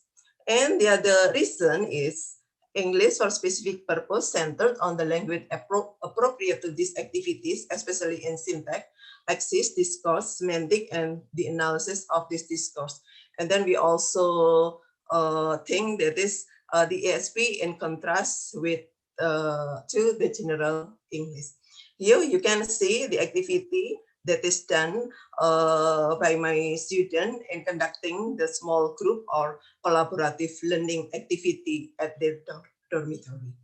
And in here, the other theoretical piece is sociocultural theories. Sociocultural theories that the active involvement of the learners, of the peer, adult, and teachers in the learning process, advanced or more knowledgeable peer, teacher, or other adult greatly aid the learner in the construction of knowledge. Adult or peers with greater degree of knowledge are capable of assisting and directing the learner in such a way as to promote learning dialogue. Here, just now we gave you the information that our students are selected students. And then we can see in here, we try to use the potency of our student, especially the student who has knowledge, especially in English better, to assist the other student, especially in the form of the group or collaborative learning process in here. So we hope that by using sociocultural theories, there isn't a border, there isn't a barrier in the learning process among the student, especially in the form of peer teaching learning process. And then the other theory is GPT, zone proximal development by Vygotsky, that the different or the zone between the current knowledge of the child and the potential knowledge achievable with some help from a more knowledgeable peer or adult. So we choose this concept for conducting our research because we hope that in the collaborative learning process, there is a process of scaffolding between the fast learner for smart learner to the others, especially at the English lessons. And sorry. And there are some steps for conducting the research itself. First, as you know, before the degree of our rector, we still have got the possibility to meet our student for first time.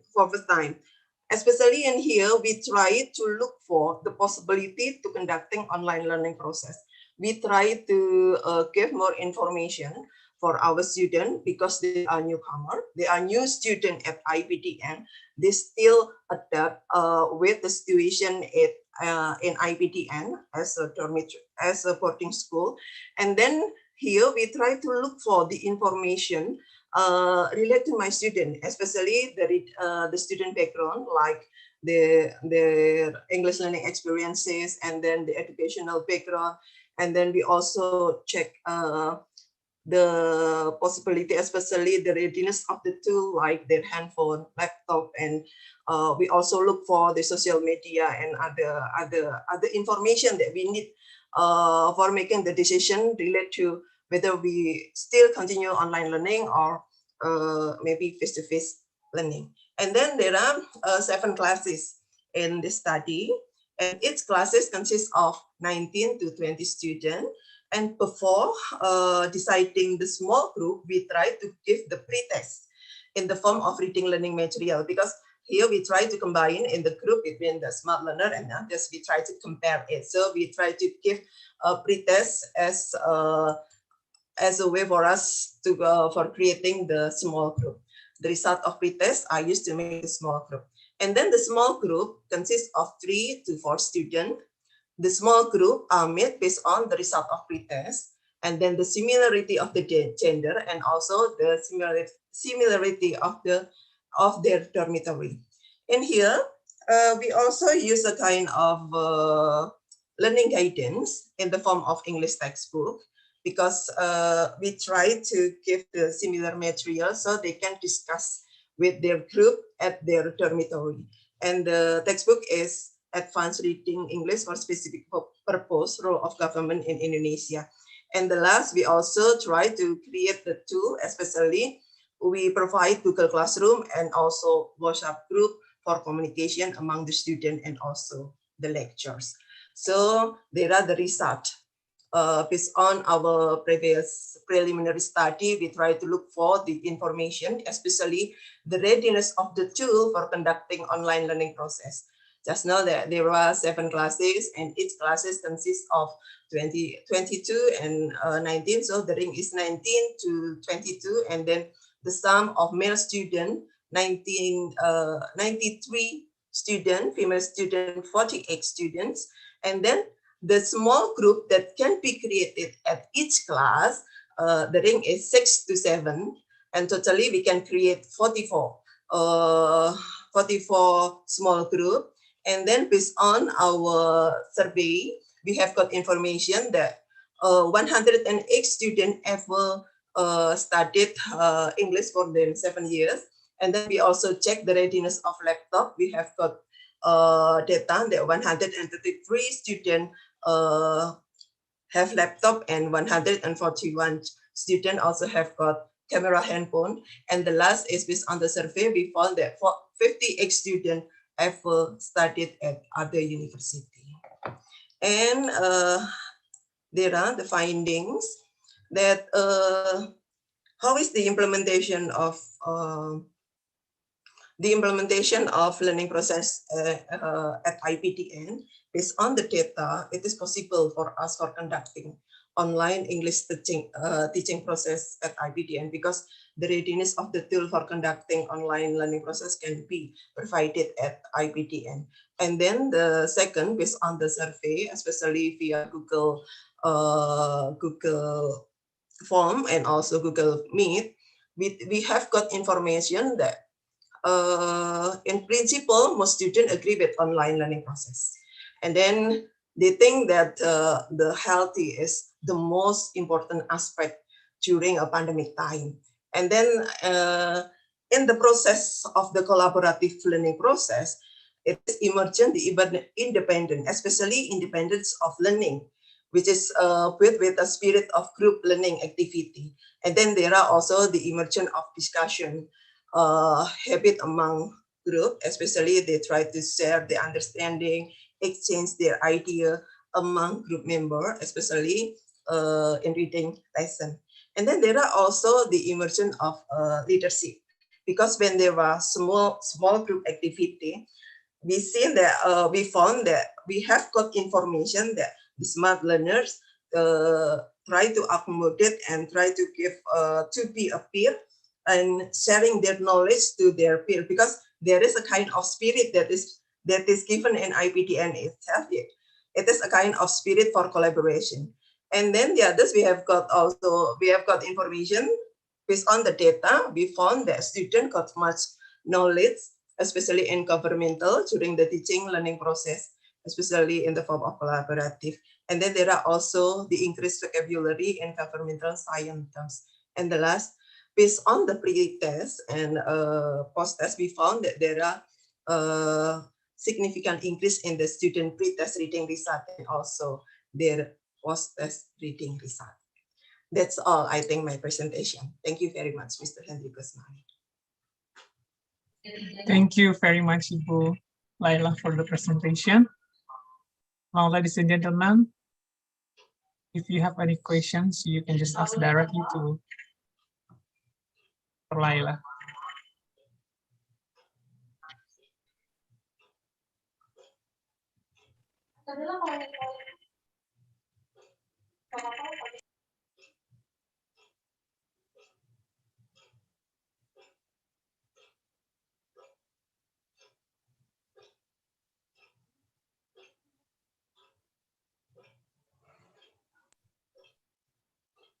Right, ladies and gentlemen, Ibu Laila, can I have a question?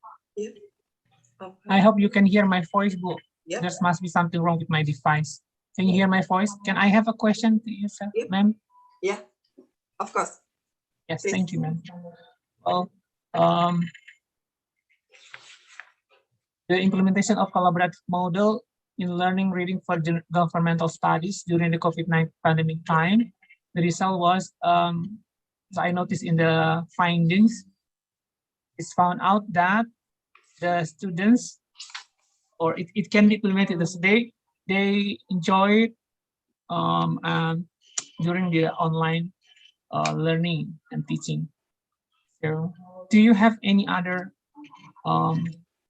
suggestions, or what is the implementations for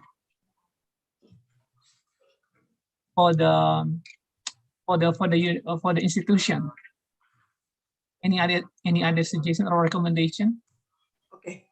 Did you also, did you also find the weakness or the things that should be further discussed or find out more? Okay, I will try to answer your question, Mr. Melanie.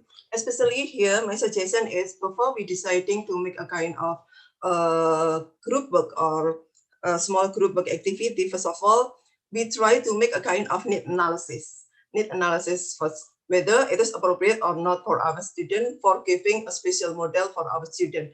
Especially here, this research based on research and development. Actually, I have been conducting this research for 2013. At the first model, we try to create between senior and junior, especially for third level to first level.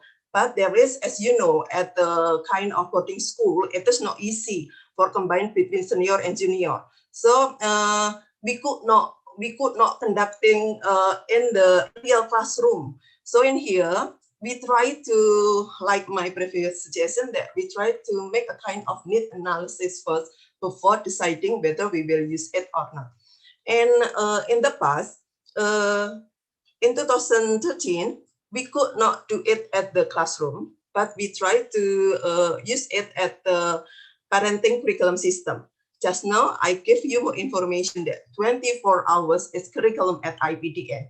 That is at 7 o'clock to 12 o'clock, that is a teaching curriculum system that is giving the material related to the theory.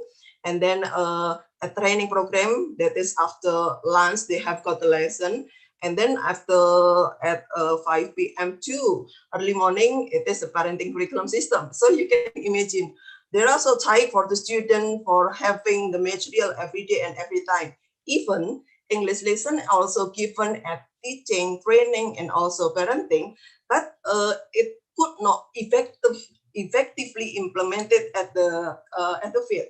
So in here, we try to offer a special model, especially I try to make pre-test, post-test, and then there is a control variable, experiment variable, and the result is significant when we conduct the activity, especially in parenting curriculum system. And we try to develop it year by year. And then that is the real the condition before the pandemic condition. And then we try to implement it, this model in the class, maybe before the pandemic. We try to implement and then we look for the result. And I think the small, based on my research, the small group is more effective to be implemented because they can discuss at the dormitory. Like in here, there are the picture that students can discuss at their dormitory. So they can share their knowledge, and then based on the survey, we have got information. When they could not solve their problem, they try to look for the information to the other group. You can see that just now the information, the student, the selection of the group is based on the similarity of the gender. You can find each group, there are no mixed gender like female and male. So in here we can see there are more than 4 students, because when they could not the information, when they could not understand the material, they try to ask the information to the other group. And in this occasion, when there is a pandemic condition, I think I try to modify it in the form of collaborative, but it is with the different ways, different with before the pandemic occurred. And then in here, we found the student more interested in conducting the activity, especially in small group. They feel that it is for example, when they didn't understand with the material, sometimes they are ashamed to ask to their lecture. So, but when they meet with their peers, it is easily for us to discuss with their colleagues to get the information, the thing that they need. So in here, especially in small group work activity, it can break the barrier, especially in the process of learning itself. So there is the independence for them to get to improve and to get and to improve their knowledge, especially related to English lessons. That's all, Mr. Hendrikus. Yes, that's very clear. Thank you, Ibu Laila. There's a question from Leroy. You can ask directly, Pak Leroy. Thank you, Mr. Hendrikus. Thank you, Mrs. Purnawati. I'm quite interested at reading collaborative model. Is it like CSR, collaborative strategic reading? Is it right? Okay. If when I saw that you have implemented this research in 2013. Is it right? Yeah, really. During that time, there was no pandemic, right? Yeah. If we want to implement this CSR or collaborative strategic reading during this pandemic, do you have any suggestions? That because that if we see that collaborative, it means that the students will make a small group, okay, and then if they've got questions or problem, they can cooperate together, okay, and then they can overcome. Okay, they can help one another. And then during this pandemic time, what sort of suggestion that we can give if we want to implement this collaborative strategic reading? Okay, especially here, like my previous explanation, that you must take you must make a kind of need analysis. First, you can see in the past we try to combine. I agree with Mrs. Tang Kyo from Korea. She said about lesson study. In the past, we tried to create lesson study as a reflection way to find this model itself. So when there is a pandemic condition, Mr. Leroy, maybe you can discuss with your your colleagues, especially their experiences in teaching learning process in the past, because here the different background also will different strategy for creating this approach itself. Because in here, before we did, based on my experience in IPTN, we try to look for what is the strength, what is the weaknesses, what is the opportunity, what is the threat. Sorry, that is the management concept, but we try to accommodate it. For IPDN, especially English is not for looking for the jobs, like even that is vocational, because all of the student will be civil servant, but English lesson will be will be the beneficial thing for them, especially in the future. They will be official apparatus, and then the other, that is the chance for them to get a kind of scholarship, especially the career of education. My suggestion for Mr. Leroy, maybe first you can see the real condition at your own institution, whether when you want to create a collaborative here, you see the possibility of your student. Here you identify the competency of your student, and then you also create, like my previous is why we choose collaborative, because we found that most of my student is because that is based on the data that they have. So it is easily for us to conducting, to creating, because the range between the student, the competency among the student is not what we call long distance, but that is we try to accommodate it. We try to use their potential to create it. What is the strategy that we will choose in our teaching approach?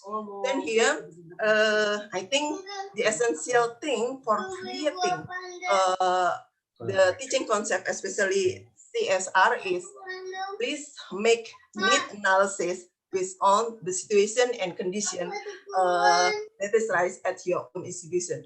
You will know better than me, because you know everything about the situation and condition. So I think that this the need analysis is very important before we decide the teaching strategy or teaching technique for conducting our activity, especially in the teaching learning process. Maybe you can check my article that is need analysis. Because there are some articles related to collaborative learning. You can need analysis for choosing English teaching concept at IPTN. Why we choose ESP? That is also some reason. In the past, we didn't give ESP, but since 2013, we try to give ESP learning material, and we try to make kind of research and development. Every year, we try to make kind of evaluation. So not only in reading, but we try to check in other language skill too. So in here, my suggestion is need analysis as a way for creating or choosing the strategy for developing your English teaching. Thank you. Okay, welcome. In another word, the first thing that we should do is need analysis. Yeah. Okay, because when we need analysis, we will know the situation. Yeah. The situation from the student. Okay, thank you, Mrs. Kurniawati. You're welcome, Mr. Sia. Thank you, Ibu Laila. I think there is no more questions, so give applause to Ibu Laila. Virtual applause. Thank you for the presentation, Ibu Laila. Thank you very much. Now let's move on to the next present. It will be presented by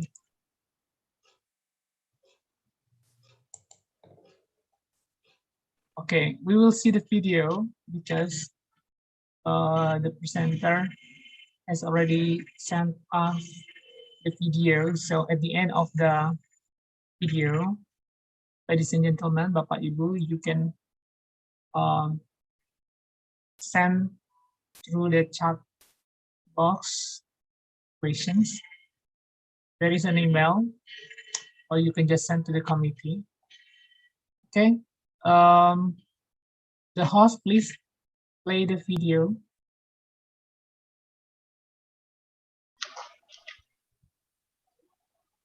So very good morning, and I'd like to introduce our topic today is causes of problems in learning English as a second language as perceived by higher education students. My name is Paul Fairclough, and my colleague is Associate Professor Dr. Tan Kiang Nam. We're both from Khon Kaen University in Thailand. As some of you may know, Thailand is one of the developing countries where Thai people have learned English as a foreign language, EFL, to communicate and negotiate in international commerce, trading, and even learning in international higher education programs. Besides higher education, students in Thailand are found to have lower English proficiency, and Thailand was ranked 55 out of 60 countries worldwide in the EF English Proficiency Index in 2017. Although English is a key subject starting in elementary basic education of Thailand, most Thai people seldom have the opportunity to use the English language in their daily life, in daily conversation. And most of them are still not reaching sufficient proficiency, including higher education students, unfortunately. The Thai culture or character is another common cause for the poor development of the English language.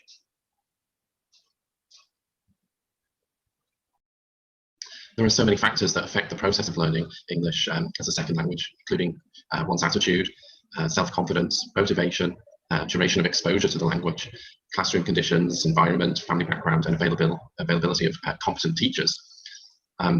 So it's been highlighted in previous research that structural differences between English and Thai have also been identified as another problem faced by higher education students in the learning of the English language.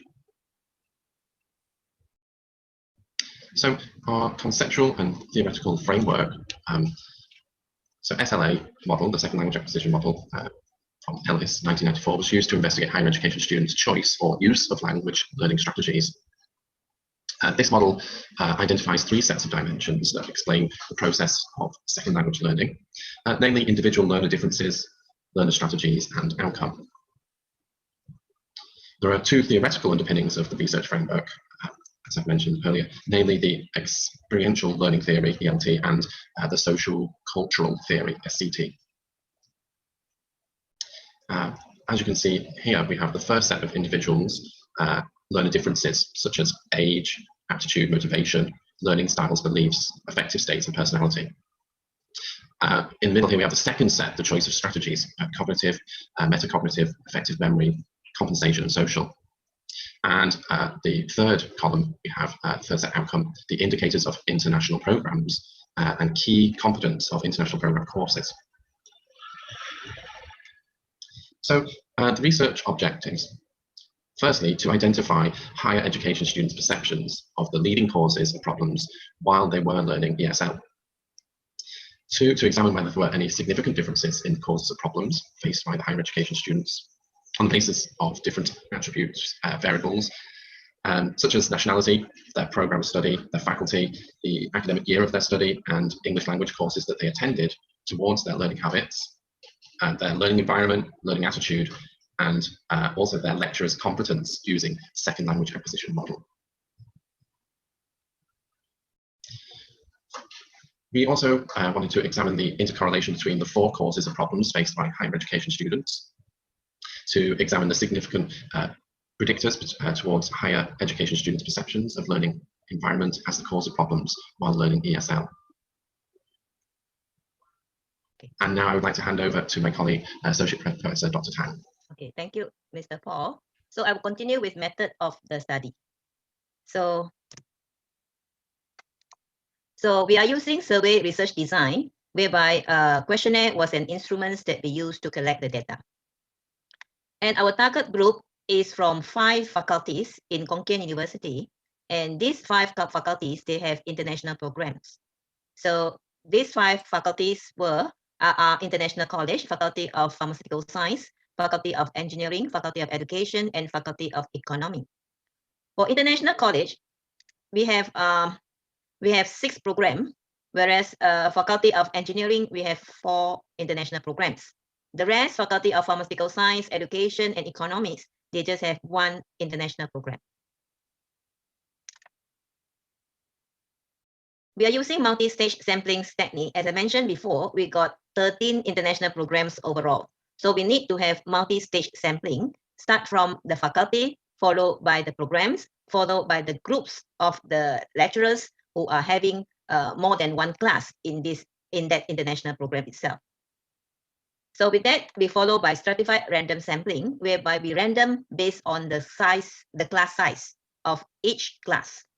So with that, we have sample size as 528 higher education students based on a Crunchy and Morgan's table at 95% confidence level. So we are using the instrument questionnaire, whereby we adapt from Selby scales. This instrument has been created by William Dama and Selby in 2011, related to the causes of problem in learning ESL.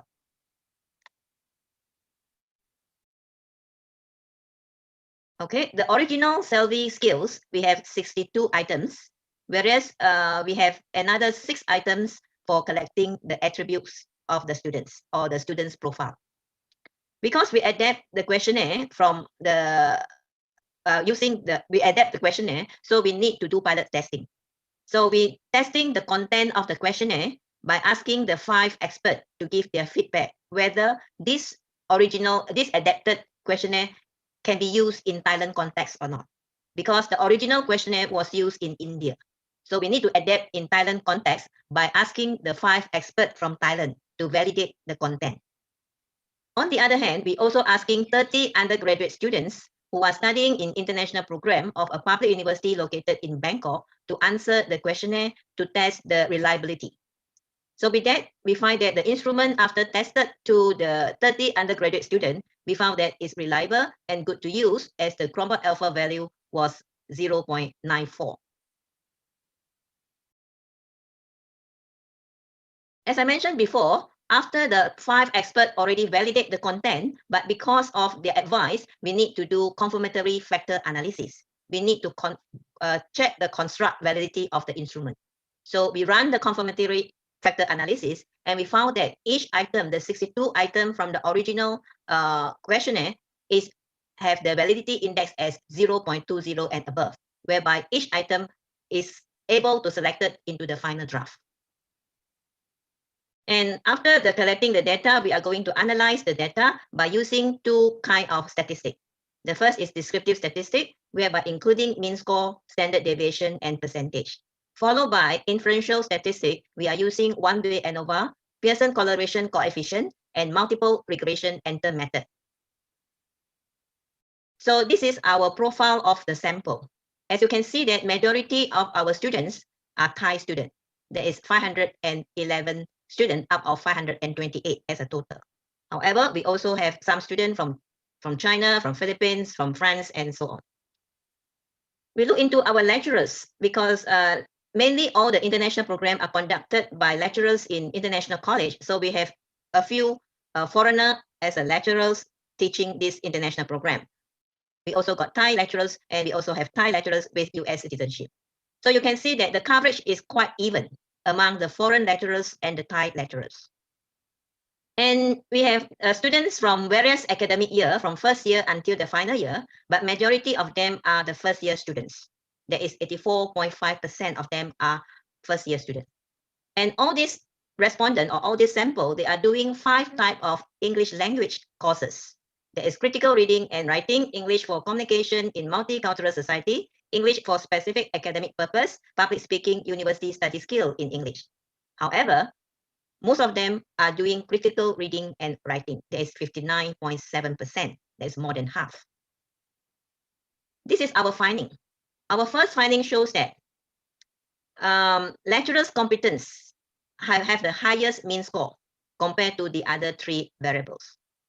This is followed by learning environment, whereby mean score is 2.79, and the lowest score is learning attitude. However, overall variables, the 4 variables overall are at the medium level of perceptions. The students perceive it at the moderate level. Next. So we are going to testing the differences among the group of students because we got 13 group of students. So we want to see, is there any differences in terms of their learning environment while they are doing different English language courses? Because as you can see from the profile above, you know that just now the table before, it shows that they are doing 5 different English language courses. And we found that they have a differences. While they are doing different English language courses, they have different problems in learning environment.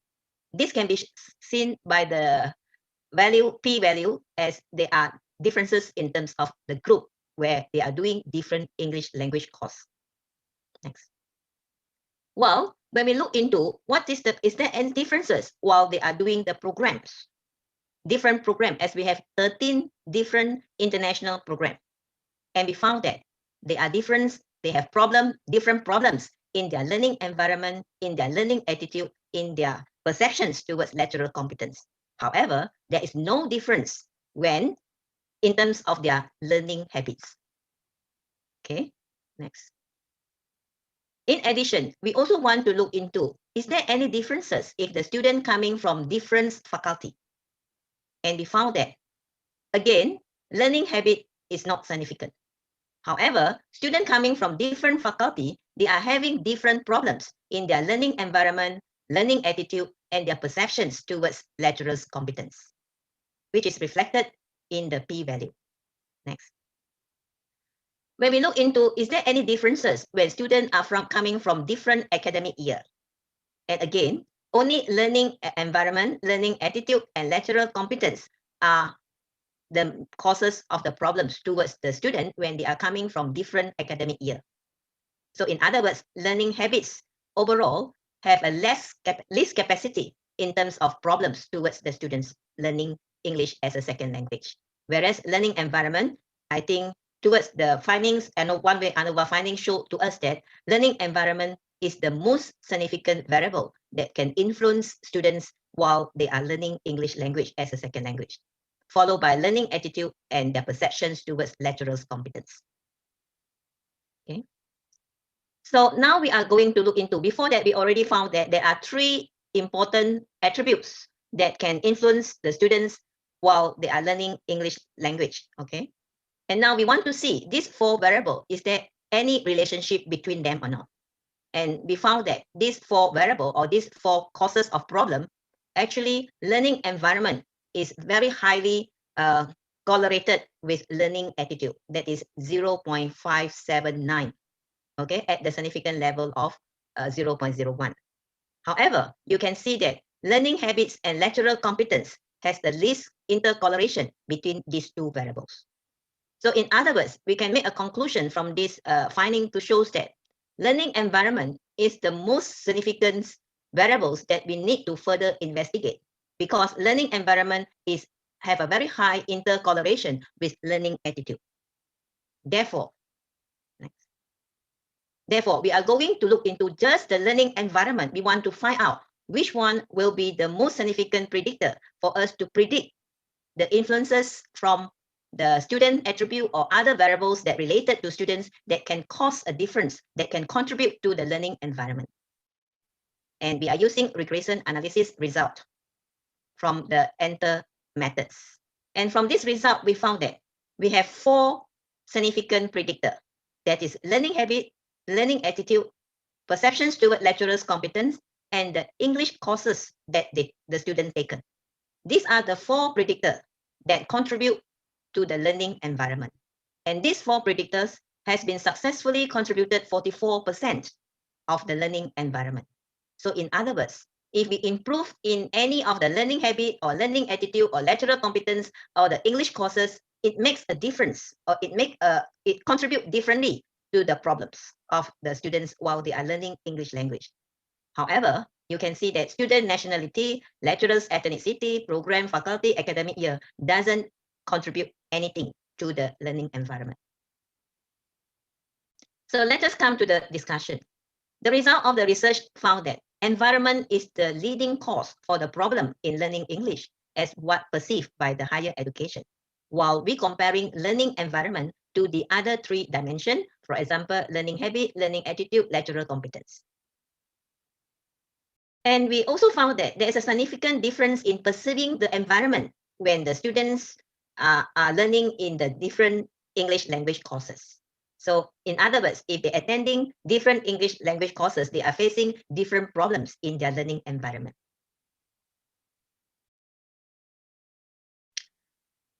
We also found that there's a significant difference in perceiving the environment, lecturer competence, and attitude as the causes of problems in learning ESL regarding their programs. If they are coming from different program, different faculty, different academic year of their study, it makes a difference in their environment, in their perceptions towards lecturer competence, in their learning attitude. And we found that there is no significant difference in their learning habits as the cause of the problems in learning ESL in relation to any of their attributes.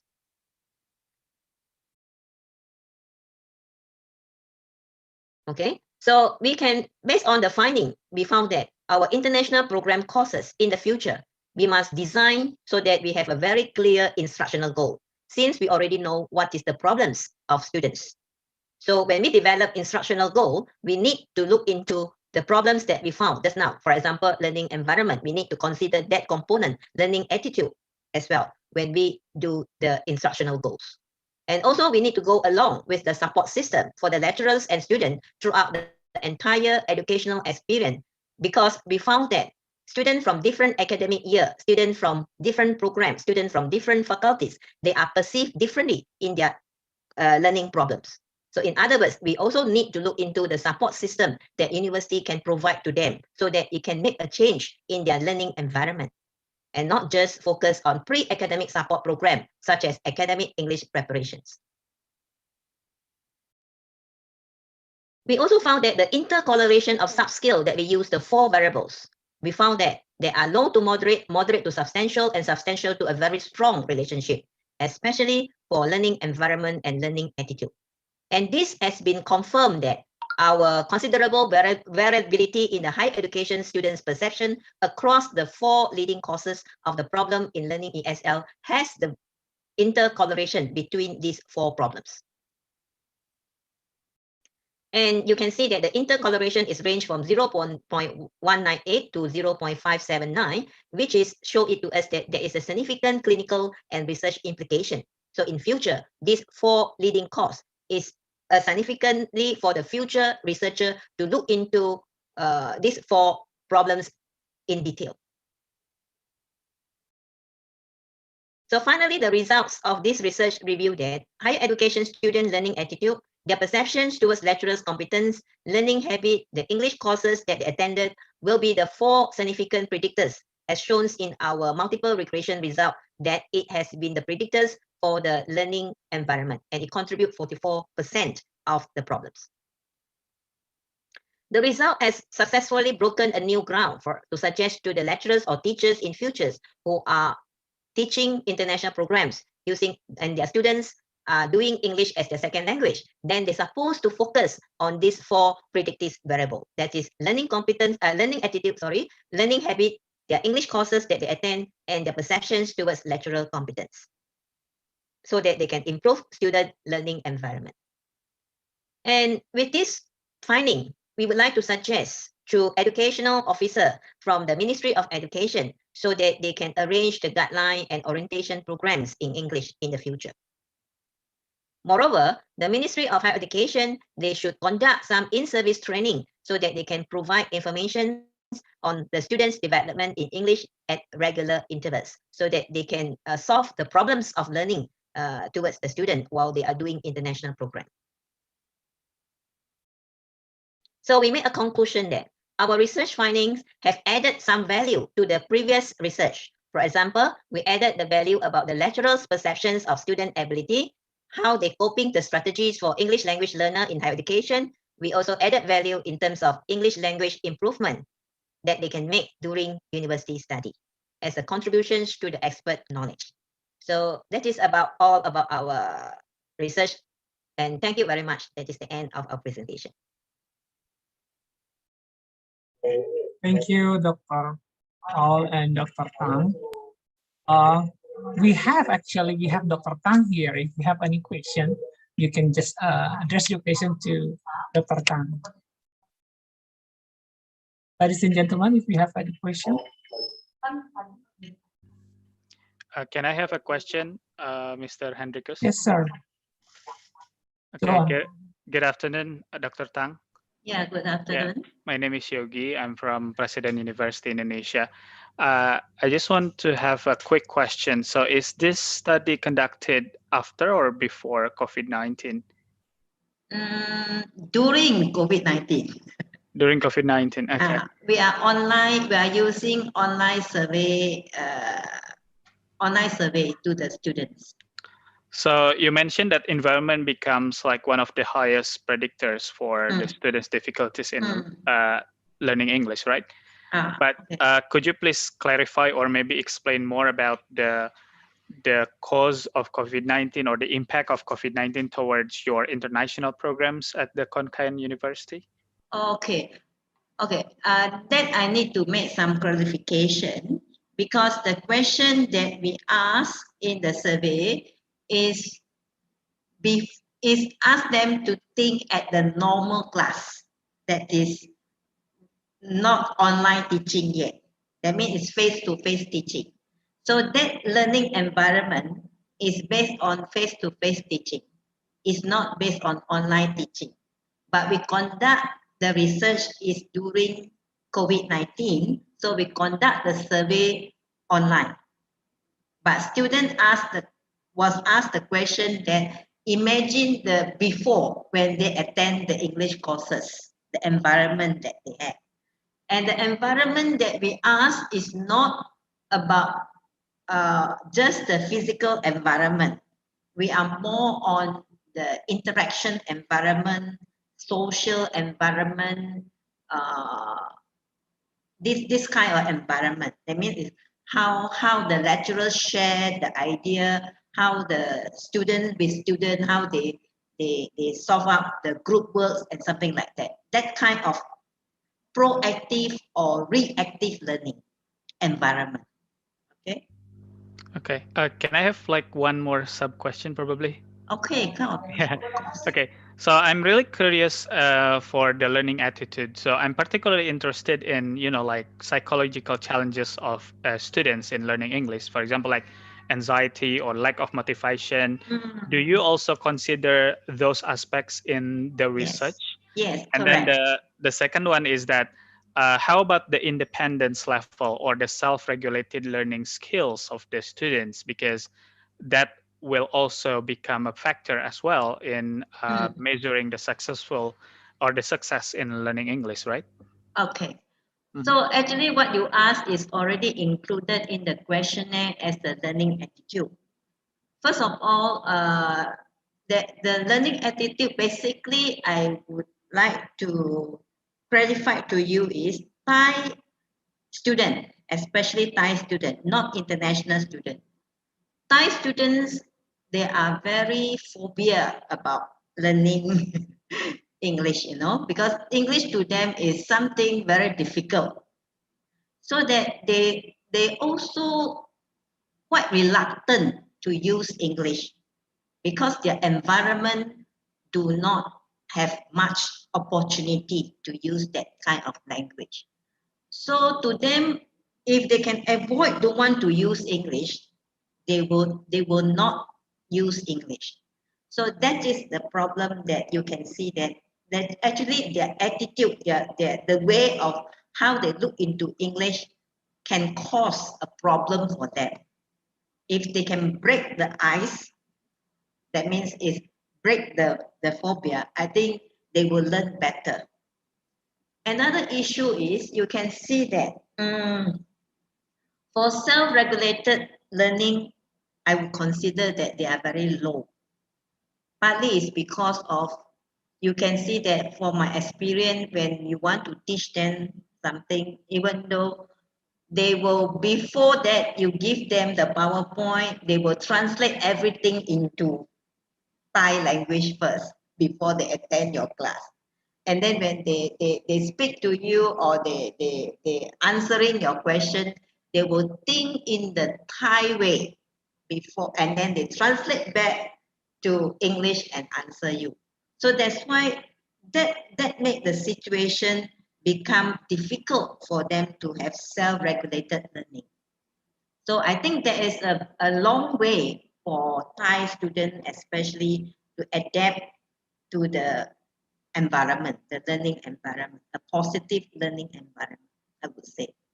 Okay, thank you. Am I answer you?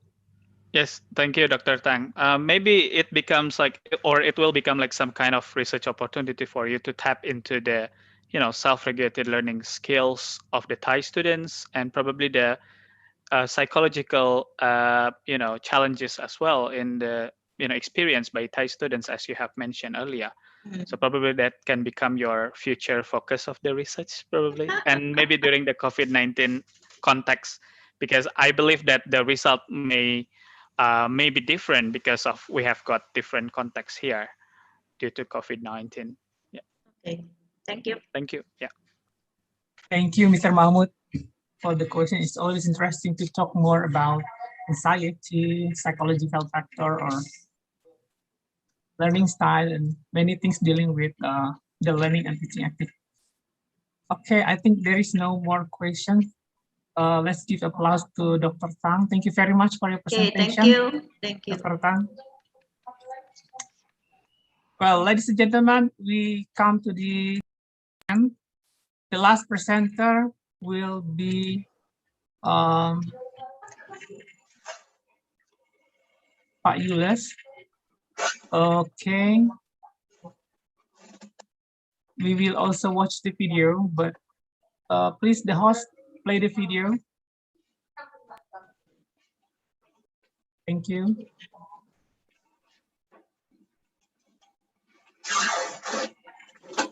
Good day, everyone. Thank you very much for this opportunity for me to present my research.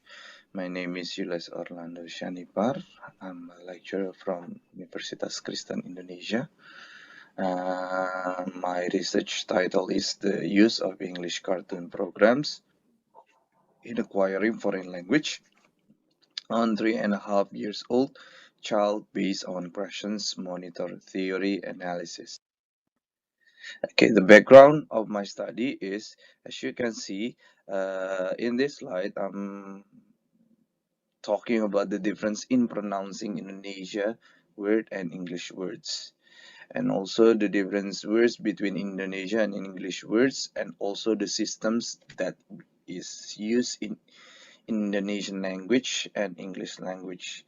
Those three things become the difficulties for students in learning English. That's why, based on my experience when I was a teacher, most of my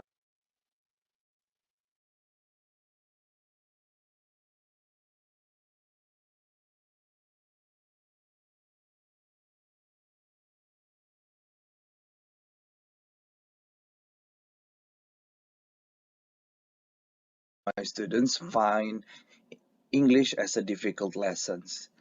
And also there are two other things that which I get which I got from interview my students at that time, where they rarely or never interact with English, and their parents, unfortunately, didn't teach or introduce the English to them, maybe through songs or cartoon programs. And also, most of their parents have low understanding in English language. That's why, based on my experience, I found most of my students find English as a difficult lesson. Okay, this is the video about the subject of my research. Before I explain, I'm going to play it first. Once upon a time, there was a generational pony one walking on the forest. Instead, it has a huge big tail. A poison is what fucks the water with the razor, and the pony walking on the forest. Next. Okay, the subject of my research in this video, she was 2 years, 3 months, or 2.5 years. The point is, the video was taken in 2019, and the subject is also my oldest daughter. As you can see, after she finished her story, when she finished tell a story about the pony in the forest, you can see my response of amazing, my response for her things that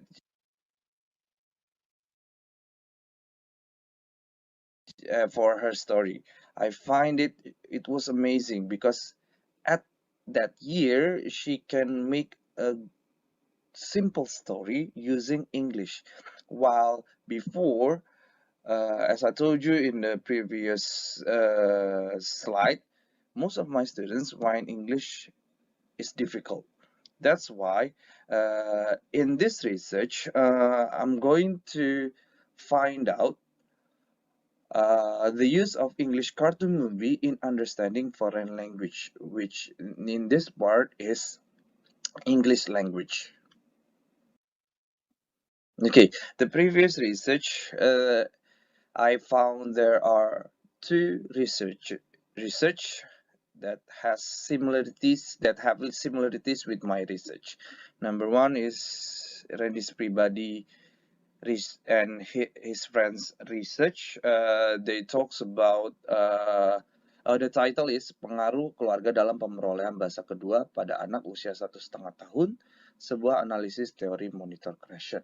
Okay, the similarities with their research and mine is we use the same theory, which is monitor theory. And the second one is Muhammad Rajualin in 2019. The title is The Effect of Television Program on Children's Foreign Language Acquisitions. Okay, the similarities with Muhammad Rajualin's research and my research. We talks about second language acquisitions, and also the subject is in the same age, 3.5 years. Now, so what are the difference between those research and mine? The difference are, for Randy's research, the subject of their research, Randy and his friends, is 1.5 years old boy, and also the target language that they're talking in their research is Sundanese. And how did the subject understand and know how to use Sundanese language? Was based on second language learning. That is the difference between my research and Randy. While the difference between my research and Mr. Raju Alin, Uh, uh, for Mr. Rajualin's research, he talks about Malay language, the SLA of Malay language, while my research is about SLA of English language. And the subject of Mr. Rajualin's research is the subject has a daily habits watching Upin Ipin for about 1 hour since the subject was 1 year and 9 months, while my subject she started to watch English cartoon movies since she was 3 or 4 months old. At that time, her mother find it hard to leave her alone because at that time her mother has something to do in the kitchen. That's why he has yeah no, not he has she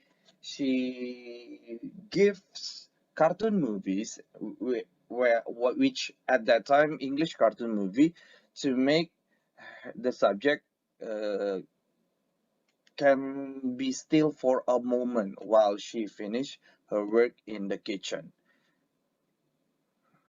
Okay, and oh yeah, one more thing. On the subject of my research, as when I observe her, she have a tendency. Not tendency. She usually watch English cartoon movie for about more than 3 hours. But I'm going to explain it. How did she manage to watch that movie for a long time? Okay, next is about literature review. Based on who explains that learning English become the popularity of learning English is increasing, and and it is true because based on my experience as a teacher and also what I find in my area, I found that learning English become popular now. Even play groups has started to use English as their daily language, and their teacher, the playgroup teacher, uh, is insist by the school to use English in teaching the subjects and also in communicating. Why? Because the subject of the sorry, not the subject, the mother's subject, the mothers of the subject of my research is a playgroup and kindergarten teacher, and also based on Mentari groups. Although the learning English is popularity is increasing, unfortunately, it doesn't happen. It doesn't happen in every places because why in rural area compare not in rural in urban area compare with suburban and also rural area the urban area the urban area experience the learning of English is increasing while in suburban and rural unfortunately they didn't find any significant increasing point. That's why Mentari Group said that a child raised in urban area will be able to speak Indonesian and possibly foreign language because and at that area the parents have the ability to teaching the English and also the popularity in learning English is increasing in that area compared with the others. Now, what are the benefits of learning another language? The benefits of learning another language, it can help the children to develop their verbal skills, and also the children be, becomes and not actually not become the children gain the better problem skills, and also the children uh, spatial ability is increasing with also the creativity and also the communication skill of the children become flexible since they're learning another language. And also because learning another language, the children have more than one perspective when they thinking about problems or issues. So actually, by learning another language gives a lot of benefits. Fortunately, not all of the parents in certain area knows about this. So when did the learning process happens? The learning process happens based on Muhammad Basro journal titled Kajian dalam Psikolinguistik, Perangkat Penelitian Strategi dan Penggunaan Metode Penelitian in 2016. Based on psycholinguistics, language acquisitions divided into two periods. There are two periods that related with second language acquisitions. Number one is critical period and number two is silent period.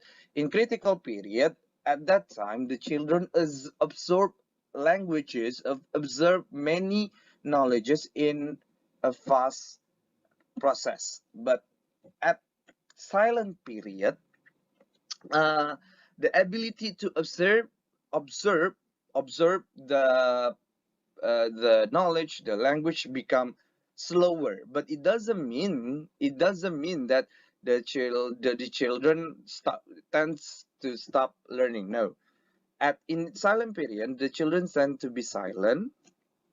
Why? Because at silent period, at that time, the children is processing everything they heard, everything they hear, everything they learn. That's why at the silent period, it is needed good information for their selves. What it means? It means that in this period, a good information is needed. That's why, as the parents should give good informations in this silent period rather than in critical period. But it doesn't mean that in the critical period, any information we can give directly to the children. No, still a good information is needed for these two periods. So next, talking about language acquisitions. Okay, language acquisition, the process in language acquisition has the same process with the first word process. Okay, and also how it happens? It happens by when the subject see and hear, and also happens naturally, which means, okay, why monitor theory? Okay, as you can see, and also the next slides, it talks about that, and the additional is, as you can see, 0 to 8 years old. Okay, next, based on, okay, my research method. This research is a qualitative. Okay, the same steps that I was taken in this research, I divided into three parts. Number one, the research preparation stage. At this stage, I'm preparing the guidelines for my observations by by observing the conditions of the house, and also, okay, now, okay. Okay, the discussions, okay, from the first video, okay, and concluded that, okay, the conclusion is a 3-year-old child can pronounce and communicate English in a good ways and understand it from watching cartoon movie. It means that by using English cartoon movie, it can help children to learn new language. How? Make them getting used to watch that kind of TV, to watch English cartoon.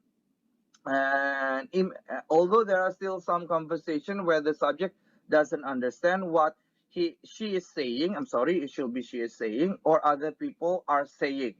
Okay, imitating and generalizing the words and utterances for cartoon movies are the way that generally the children use. That's why I told you before. She used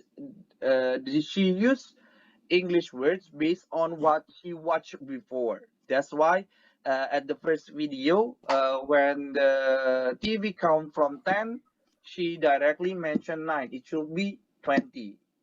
Okay, because it talks about speed. Okay, suggestions. It appears that that one of the reason why there are a lot of young people who do not know how to use English is because they didn't use to listening and watching English stuff when they were kid. Okay, that's why I'm pointing here that by watching TV, SLA can be happen. Although maybe the subject become under based on the monitor becomes the person who talks only based on what she knows and didn't pay attention on the mistakes, at least the children can understand in using English words. Okay, and that's the first suggestion. And the second suggestion, personally, the researcher want this writing to look perfect for the others, but the researcher realized that the research he did is still far from perfect. I know my research is still far from perfect, and as I know before, SLA is still getting debate in this material, but hopefully by learning by my research I have done, it will give clear sky about what is SLA. Okay, this is one more example from her sister where. Okay, I think that's all for the video. Um, thank you. That was the video from Mr. Sianipa. Okay, ladies and gentlemen, you don't have to ask the questions if you have any questions.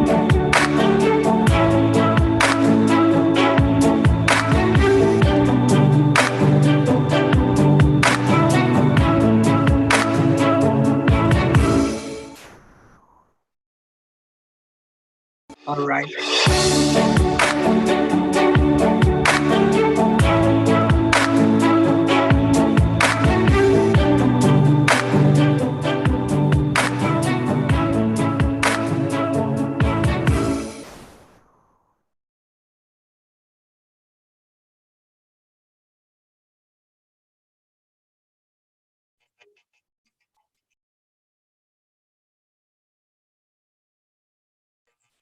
Right. So thank you for the presentation. I'm very sorry to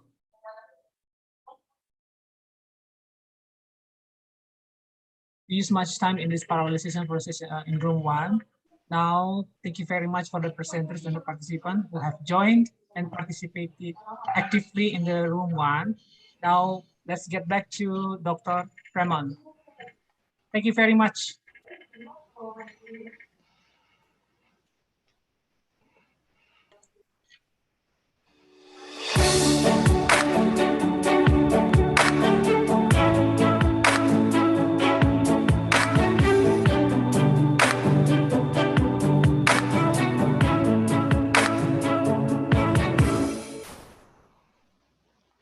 Thank you very much, Hendrikus.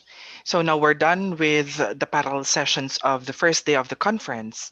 Now let us move on to listen to the plenary session 2. Listen to our plenary speaker number 2. Our plenary speaker number 2, or our second plenary speaker, is a senior lecturer in language education in the Graduate School of Education of the College for Social Sciences and International Studies at the University of Exeter in the United Kingdom.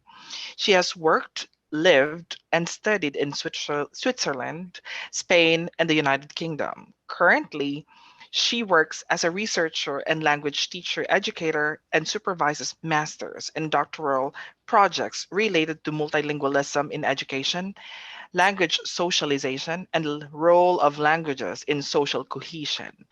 Recent co-authored publications include the book on languages and social cohesion by Meyer and Smala, and that on the multilingual turn in languages education, Conte and Meyer, 2014. Let us all give a round of applause or big hand to our second plenary speaker, Dr. Gabriela Meyer from the University of Exeter, United Kingdom.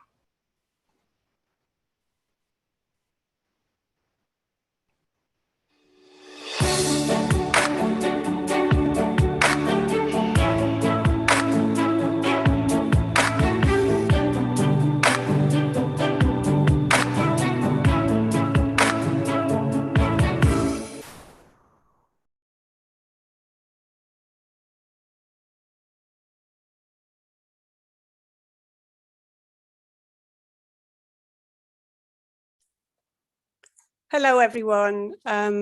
Thank you very much for attending this session. Thank you very much for the introduction, Dr. Mendriano.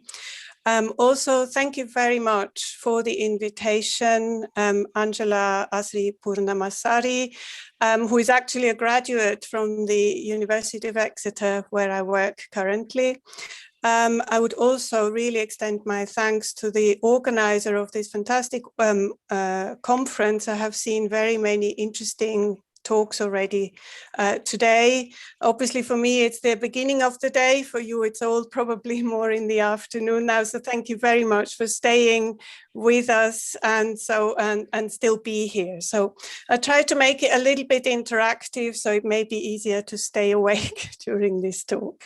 Okay, what I'm going to talk about today is multilingual socialization in education. But I would also like to say that it is really interesting to be here because this is only possible due to the COVID pandemic, if you want, because otherwise I wouldn't have been able to come to Indonesia at short notice to give this talk. So there are obviously opportunities as well.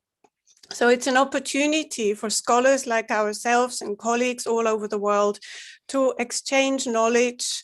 And this is something that we also need to accept and recognize as part of what this new way of working has brought for us. So I'm going to share my screen with you now. Hold on. So I've got prepared some slides. I hope we can make that work. Okay, just one moment. So I can set that up on my screen. Okay.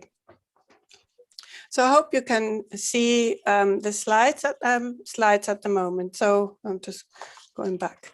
Okay, so yes, this is what I'm going to talk about, multilingual socialization. As I have seen in some of the groups this morning, obviously large parts of the world are highly multilingual. And so I think it may be relevant for the Asian community, but obviously also for the international community to think about how we deal with multilingualism and multilingual reality if we think about SLA and TESOL.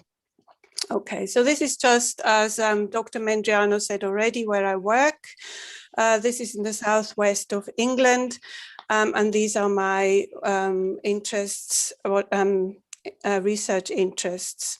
So in order, as we cannot have introductions to all nearly 100 people who are in the audience now, what I would be really interested in is to hear about what languages you can speak. So can you maybe include in the text, in the chat function, make a list of all the languages you can speak, or the audience as individuals can speak. So please add all the languages in the chat box so we can see what kind of languages are available in the audience today.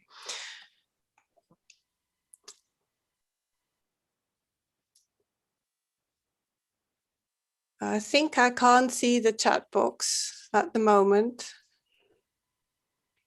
Maybe Dr. Mendriano, you could give us a little bit of an update of what languages are coming in, just to give us a flair.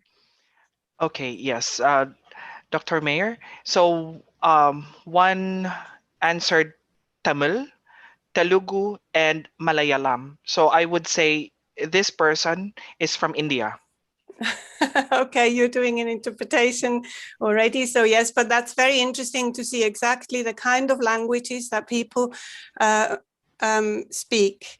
So you can see as I talk, you can add more languages so we can see where we are, because this is kind of where I'm coming from. I'm looking at what languages people use already. And I will talk about this poster a little bit later, but this is obviously a welcome poster. So selamat datang, welcome to everyone. So what I'm talking today is I'm going to talk about language socialization, monolingual or multilingual orientations in language education or education more generally. And then I'm going to present the MSOC or multilingual socialization online study, which is a self-study unit. It's something that teachers all over the world can do while the pandemic is going on, but also obviously beyond that, because this is a longer term project. And also it's about networking people with similar interests across the world. So when we talk about language socialization, we are interested as teachers, as language teachers, obviously, in helping learners to add an additional language to the languages they already know, they already bring to their studies. So it's rather than thinking about completely adding a completely or starting from scratch, many of our students have already a vast range of language learning experiences and language learning knowledge that they may be able to bring to their studies. We have seen I have seen in some of the talks this morning that people are highly multilingual in many parts of the world, especially Indonesia. But obviously other parts as well.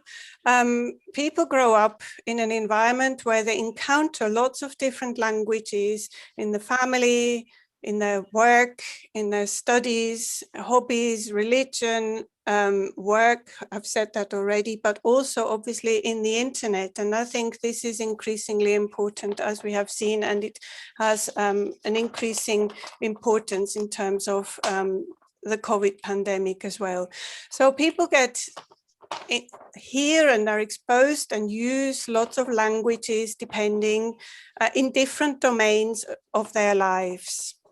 So in education, and this may be different in other parts of the world, but for example, in the UK, languages are often presented as separate. We have the English session, then we have a French session, we have a Spanish session, but they are sort of usually kept quite separate.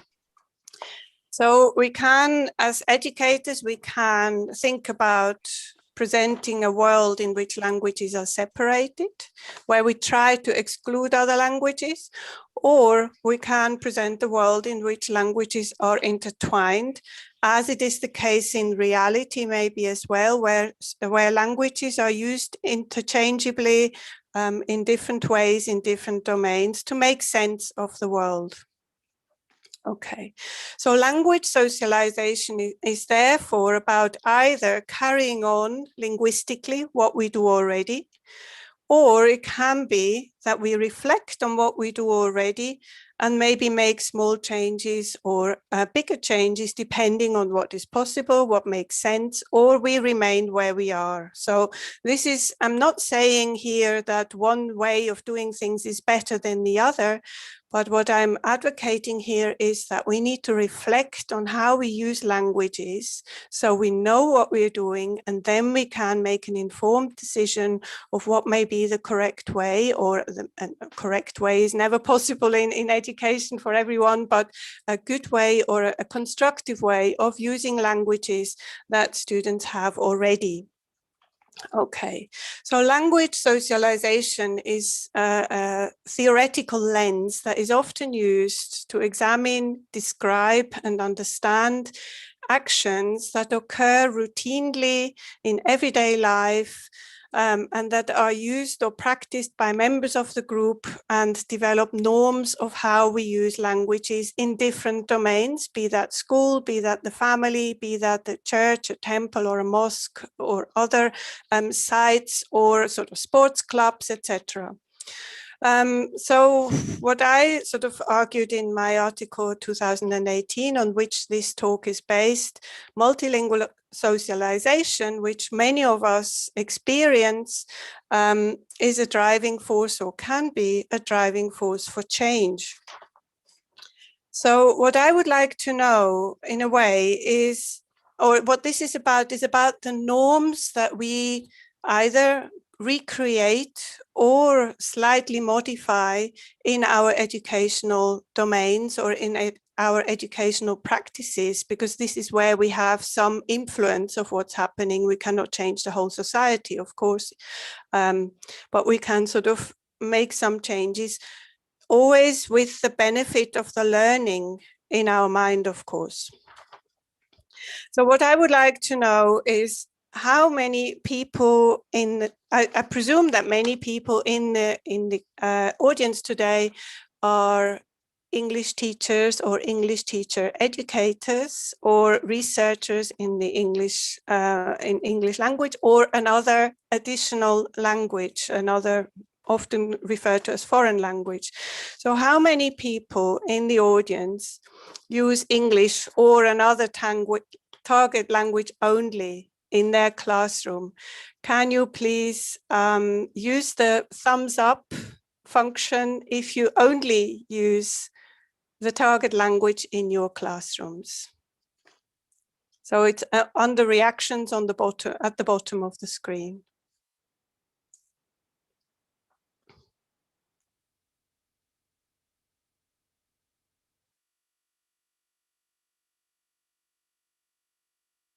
So, Dr. Medriano, can you see some reactions?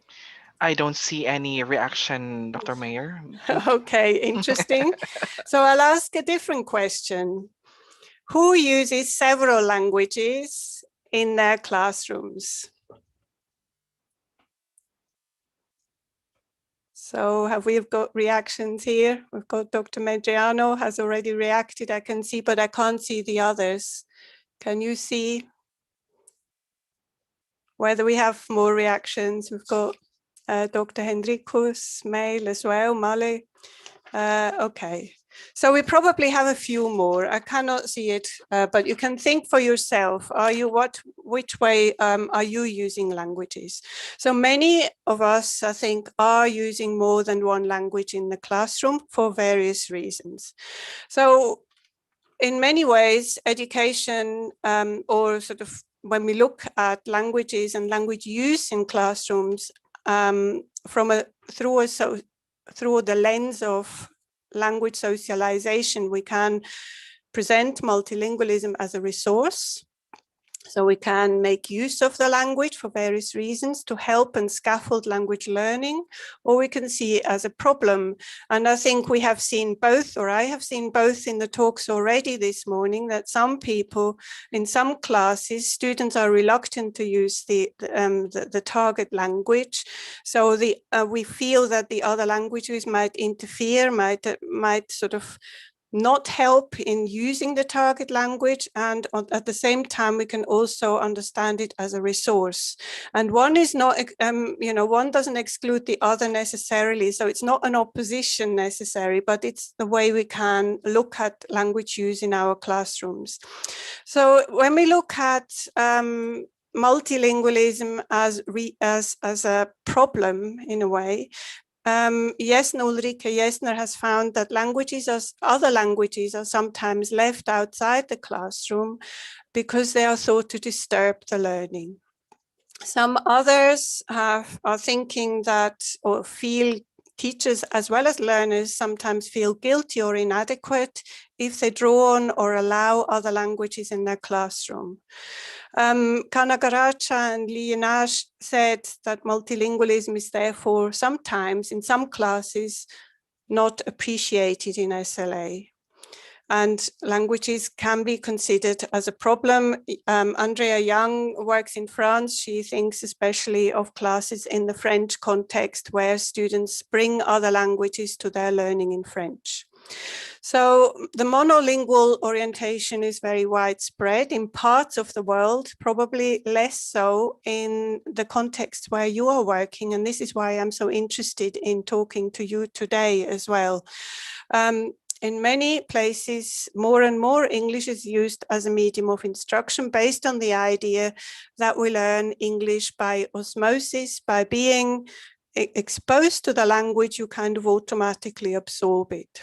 The communicative approach has a slightly similar, is also based on this idea, obviously with more scaffolding, etc. The immersion education model is based on this, and Ortega from the United States, Lourdes Ortega from the United States, is of the opinion that these monolingual norms and myths are very widespread, especially in the English, in the TESOL area, and also especially in the area of teaching English in the United States or the UK and similar contexts. So when we look at possible opportunities of using multilingualism or making use of multilingualism in our classrooms, there is an argument that the first language and other languages that our students can speak already or can use already are naturally occurring phenomena in the L2 classrooms. Basically, this is the idea that we cannot switch off the other languages that the students speak, because internally we always make connections with what we know already. If we hear a new word, we think, oh, what could that be? And this, oh yes, of course, this means this in my own language, or this means this and that in another language that I know. So this kind of is the idea that even if we have a fully immersive classroom, it's never going to be monolingual, because in the individual minds, people are making comparisons with their languages. Putzkam said that, in fact, the mother tongue or the first language is the greatest asset people bring to the task of foreign language learning. So he found that language acquisition, that these languages that we know already is a support system for learning new languages. I think this builds on general educational knowledge that we know we have to establish what people know already and then build on that. And this is something that Piaget has said 100 years ago or so about how learning works in a constructivist way. There is increased interest in multilingual perspectives on SLA. There is, for example, this book here by Moore, edited by Turnbull and Daly O'Kane. And they sort of show also that there is a debate about how the first language should be used. Should it be fostered, limited, controlled? So how can we use L2 development, or how can we support L2 development in a way that is useful, constructive, that still enables enough exposure to the language that we're teaching, because that's obviously really important, especially in those contexts where the students don't find much of the target language spoken in their daily lives. There has also been a special issue on plurilingualism in TESOL in 2013, just to show that this is an ongoing concern. This has been documented for about 30 or 35 to 40 years now, that this idea of using multilingualism in education is becoming more important. Or a valid lens to look at learning, let's put it that way. So here are just a few ideas or a few studies that have shown that the L1 can be a resource for additional language learning. It can help to understand transfer of what can be transferred and what cannot be transferred between languages. It can also establish multilingual identities, in the way that people are adding several languages to their linguistic repertoire and become global citizens who can act locally, regionally, nationally, and internationally as part of their daily lives. L1 is also very important for rapport. I think as many of you and all of us as teachers know, it is if we can communicate with students in their first language, I think we can make the students comfortable. We can talk to them if they are anxious, if they have problems, etc., which in the target language is quite difficult. But of course, we also need always to keep in mind that we need to maximize exposure to the target language, which is our responsibility to teach. But what we have found is also that teachers are often unsure of what to do and how to use this multilingual knowledge that many students bring to their schooling. So based on this, I set off to conduct a literature review, which is published in an open access document or article that anybody can have a look at. I won't go into the details of this literature review, but I would like to share my results with you and the ongoing and follow-on project that this led to. So basically what I have found is that multilingualism in education can be looked at, and there are other ways of doing this, of course, but it can be looked at in 5 domains. And by domain, I mean areas or fields of education. So the first one is to create a multilingual environment. This is more based on the school environment, or perhaps also the internet environment. Like, for example, today I tried to make my talk a little bit multilingual. I don't speak all the languages that you can speak, but I used multilingual greetings, some in written. I also asked you to tell me what languages you speak already. So this is a kind of way of bringing multilingualism into the environment and not just pretend everything is only in English. And I have seen many examples of this in this conference already, starting with the handbook, of course, of the conference. So the next one is raise multilingual awareness. This is basically understanding of how different languages relate to one another, where differences occur, where similarities occur. The multilingual approach to form is similar to that. It's related to grammar, phonology, and so on. How can we use different languages to teach or concentrate or focus on form? And how can we use multilingual activities maybe or approaches to focus on meaning or communication? As well as, I think it is important, and this is what the literature has shown, it is important to look at evaluation. Do we evaluate, and this can be informally or more formally if such infrastructure exists, but it would be about evaluating and celebrating all the languages that students are developing and can use rather than just one. And so what I'm going to do now, based on this study, I'm going to present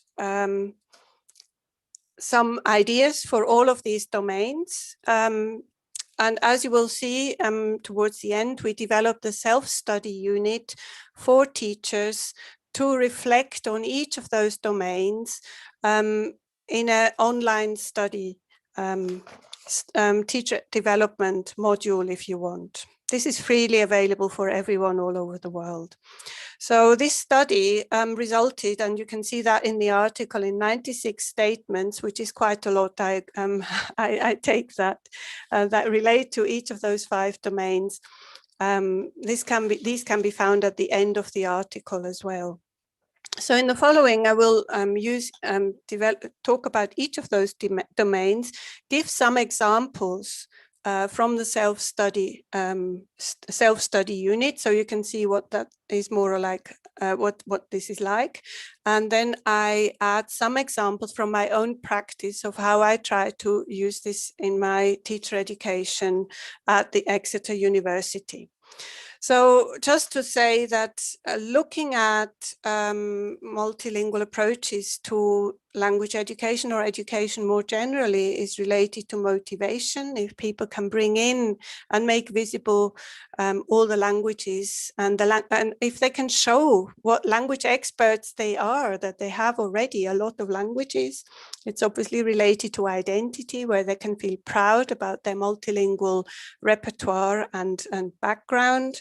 And it can relate to some other factors that will also come out of what I'm going to talk about next. So I'm going to start with multilingual environment.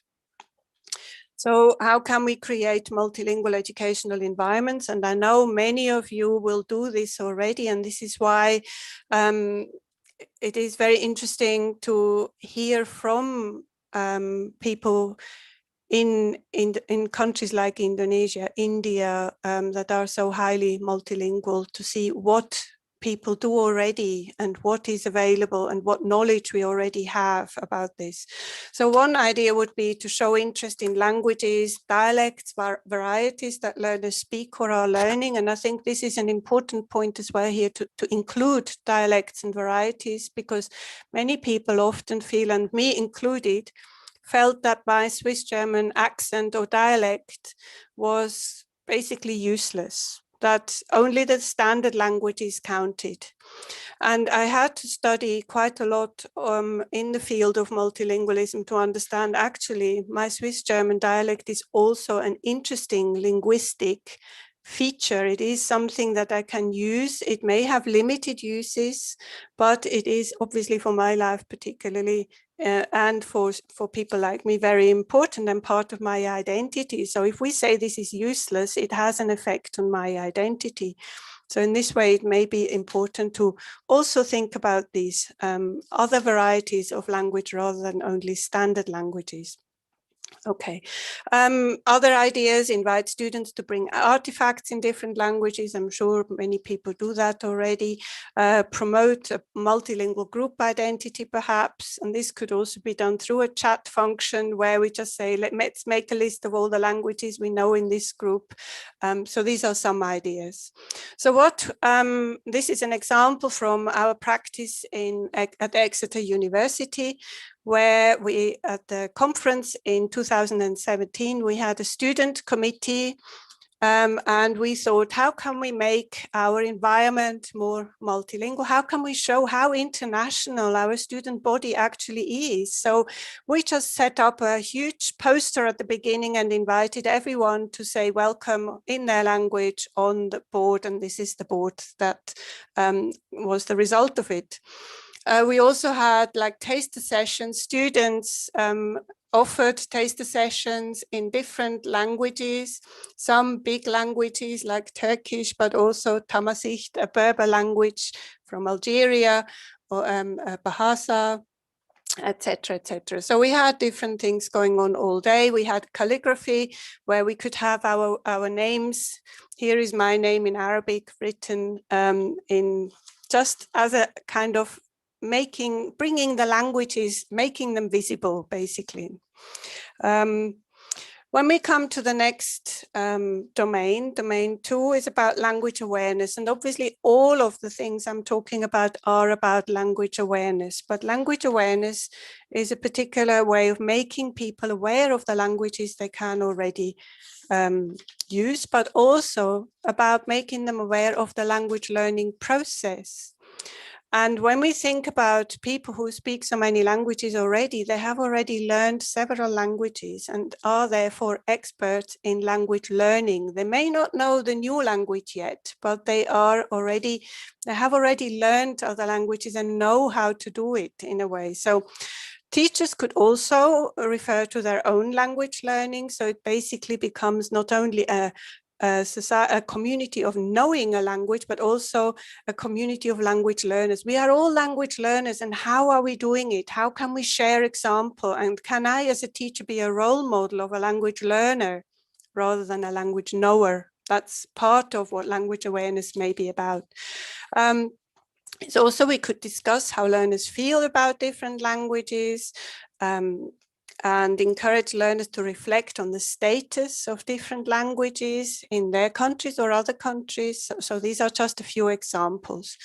An activity I did with master students in my classes was to compare proverbs in different languages. So this led to a very interesting session. We spoke in English throughout the session, apart from when the students read their proverbs in different languages. So I think we have here a lot of different languages. I work with very international groups, so that was very exciting for all of us. I think we have Chinese, we have lots of different languages, including Farsi, Kurdish, Icelandic, Arabic, and so on. So I was interested in knowing what the students felt about this, because I was a bit concerned that people come to Exeter to do a master's in TESOL because they want to practice English. And I was a bit afraid that they would think, oh, what are we dealing with other languages here when we are here to practice English? So I asked them, I did a little research study, and one of the students said, and this I felt was really encouraging, said to me, she is a student from Iran. She said, when she looked at that board, it's like a collection of sentences, but it's on one board. So everybody showed curiosity to know about the thing that was written on the board. I felt like, okay. And I and the others, it's like a society in this class, and you belong to this society, because till then I was not recognized as an Iranian. But when I wrote something in Farsi, the other students said, you always write from right to left. I didn't know that Farsi was written in this way. And they asked lots of questions, and she felt they have noticed me. So I thought that was quite an important thing, because her identity was becoming visible, and she felt she was recognized as who she is, as an Iranian who has Farsi in her language repertoire, as well as English. And obviously she is a very proficient user of English already anyway, but others have also said, it makes me feel warm inside if I see all these different languages in the classroom. So this I felt was encouraging for me to carry on using other languages, even in at master's level in TESOL, to bring in this kind of knowledge that people have and make people connected to each other and interested in each other. It raised a lot of curiosity, and it also created conversations between the students about different languages, and they all spoke in English. So we also, domain 3 is about focusing on form. And I think this is an area where lots of people use other languages anyway. Grammar translation method is obviously a bilingual method where people compare languages, they translate languages. It is sometimes seen as a bit old-fashioned method, but I think doing it in a kind of task-based way, or doing it in a project or problem-solving way, can be a useful way of learning about form, about learning about sentence construction and comparing between one language and the other, and seeing, for example, that, a passive voice in Arabic and in English is constructed in the same way, but other constructions are different. So we start to know and develop this sensitivity for language. Okay, so a comparison, promote awareness. That direct translation obviously often doesn't work. So these are just some examples. This is an example from a school I had the privilege of visiting in Catalonia, where students who have recently arrived in Barcelona were in classes to learn Catalan and Spanish, and they were not very happy to learn Catalan because they thought, what's the point? This is a small language, a local language. But then but it is important because a lot of the education is in Catalan. So the the teachers started to adopt a multilingual way of teaching, and this activity is about the use of prepositions in Catalan and in Spanish. And then the teachers asked them to compare how these prepositions are used in their own languages, and they explained it to the students. In Catalan, they explained how the prepositions are used in their languages. But for this, they needed to understand how it is used in English as well, so they made these comparisons. This is just an example. So I see that the time is running. I need to carry on. So the fourth domain is about making connections between languages for real communication with a focus on meaning. And this is pretty much maybe based on translanguaging. Some of you may have come across this term where we use different languages to make sense of something. So we could activate knowledge in different languages before a task. We could encourage learners to read in their first languages to prepare, or encourage multilingual help seeking. And this is probably something students do a lot. I'm sure you have observed that people, even in an English only class, would say to their neighbors in their language, have you understood that? You know, and whisper in their own language to gain clarification so they can understand and then continue to understand what the teacher is saying. This is an example from my own practice. I always give students before every seminar, I give them important terms that will be cropping up in the seminar itself. I can't give them translations in all their languages, but I obviously work with adults, so I ask them, if English is not your first language or strongest language, maybe you want to find translations for these terms where possible, and maybe find some reading where you can quickly get an overview of what's going on here, what is this about, so then when they come to the class they are maybe more they find it easier to understand, and this is kind of a multilingual scaffolding for themselves, but they prepare it themselves. Some do and some don't. Again, I asked students about how they feel about this, and some of them said, oh, I used to print the terms provided out, find translation, look at the handout, and then they found this person was very motivated to follow the seminar because they already had an idea what this seminar was going to be about. And so they thought it was a big help for them. And another student said it was time well invested. So the last one is about self-evaluation. And obviously, as we all know, language exams are usually testing one language only. They are not testing the ability of making links between languages, of understanding languages, of language strategies. They're usually just testing knowledge and comprehension, etc., and skills. Here, this is maybe just some ideas to complement these formal exams with some more informal validation of different languages. For example, provide opportunities for learners to become aware of all the languages they can use, and also celebrate these, and maybe encourage learners to feel part of a multilingual community globally. And obviously through the internet, we are connecting with lots of people like we do here. And so a lot of your students will also be related or active in the internet in some ways, I guess, depending on the age, of course. Okay, some examples of how languages can be evaluated is through the Europass function. I just give the link here.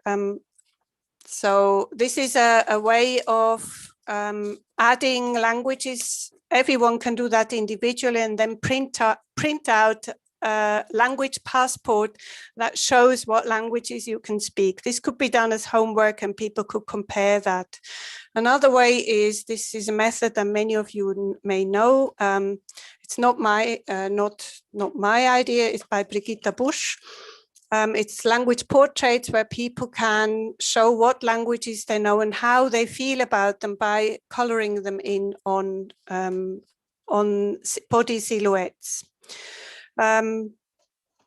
So these are the 5 domains which I have illustrated briefly for you, so you get a bit of a flavor of what this is about. And this is also what the MSOC project is about.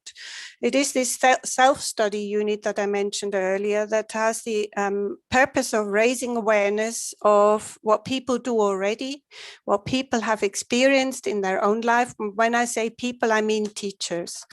Teachers who are teaching at any level, from small children to adults in any subject. So anyone is invited to participate in this project, which is not only a self-study unit, but at the same time, it gives us at Exeter an idea of how people use languages, what people may be interested in learning more about, so we can develop an idea what people do and what we may need to support or where research may be needed.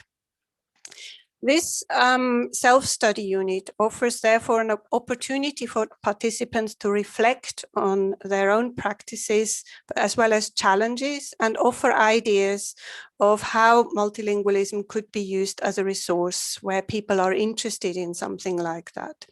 So clearly, nobody is expected to use all ideas included in this MSOC tool, but it is about understanding what could be used, maybe have ideas, maybe recognize things that you do yourself.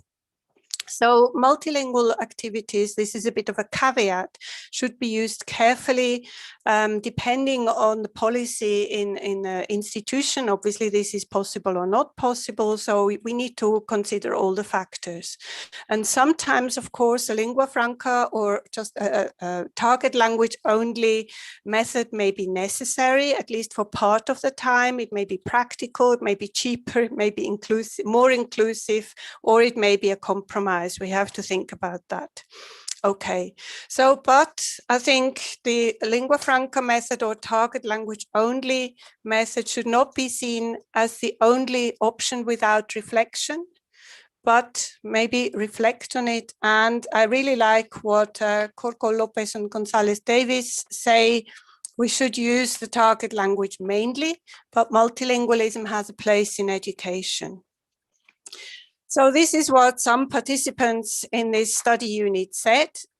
You can read it for yourself, but what I am really interested in, why I'm feel so privileged to be talking to you today, is that we have very few voices from Asia and none from Indonesia so far. So we would really welcome participation in this. So we can learn more about what people do in countries where multilingualism is more prevalent, where people are socialized in a more multilingual way, perhaps, than in other parts of the world. So my question would be, are you interested in the MSOC self-study unit?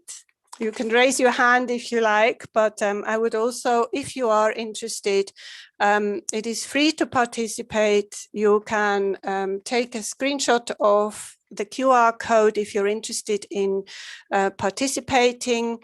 There is also the link there, and the theory behind this is described in the article that I mentioned before. So through MSOC, I hope that we can build a network of people worldwide to share ideas and experiences. This can be done during and post-pandemic. Hopefully we will come to that point at some stage. And I would like to close with a quote by Ali Douglas and colleagues, who said, multilingual and multicultural competencies are viewed as communicative proficiency, which is necessary for people to fully function in the 21st century. And perhaps as teachers, we can make a small contribution to this. So thank you for your attention. Thank you very much, Dr. Gabriela Mayer, for your talk We can't on. hear you, Dr. Medriano. How about now? Can you hear me? Can you hear me now? We still can't hear you. How about now, Dr. Mayer? Can you hear me?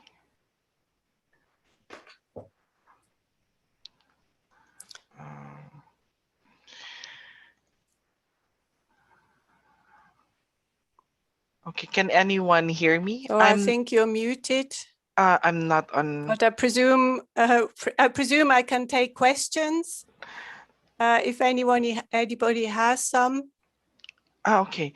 Oh, I can't hear. Everyone else can. Mr. Raymond? Yes. We can hear you. Yeah, I'm not sure why Dr. Gabriela Mayer cannot hear me. So do I. I'm not sure why.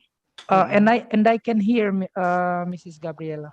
Yes. I can hear now. Something happened. I think I must have pressed the wrong button. Very sorry about that. I'm back with you all and I can hear you.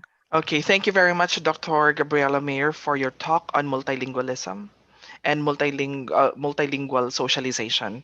So now the floor is open for questions. So you can chat your questions or you can raise your hand if you want to directly ask Dr. Mayer. Okay, so I think we have someone here raising his hand to ask a question directly. So may we ask Bernard Baruga to ask the question, please?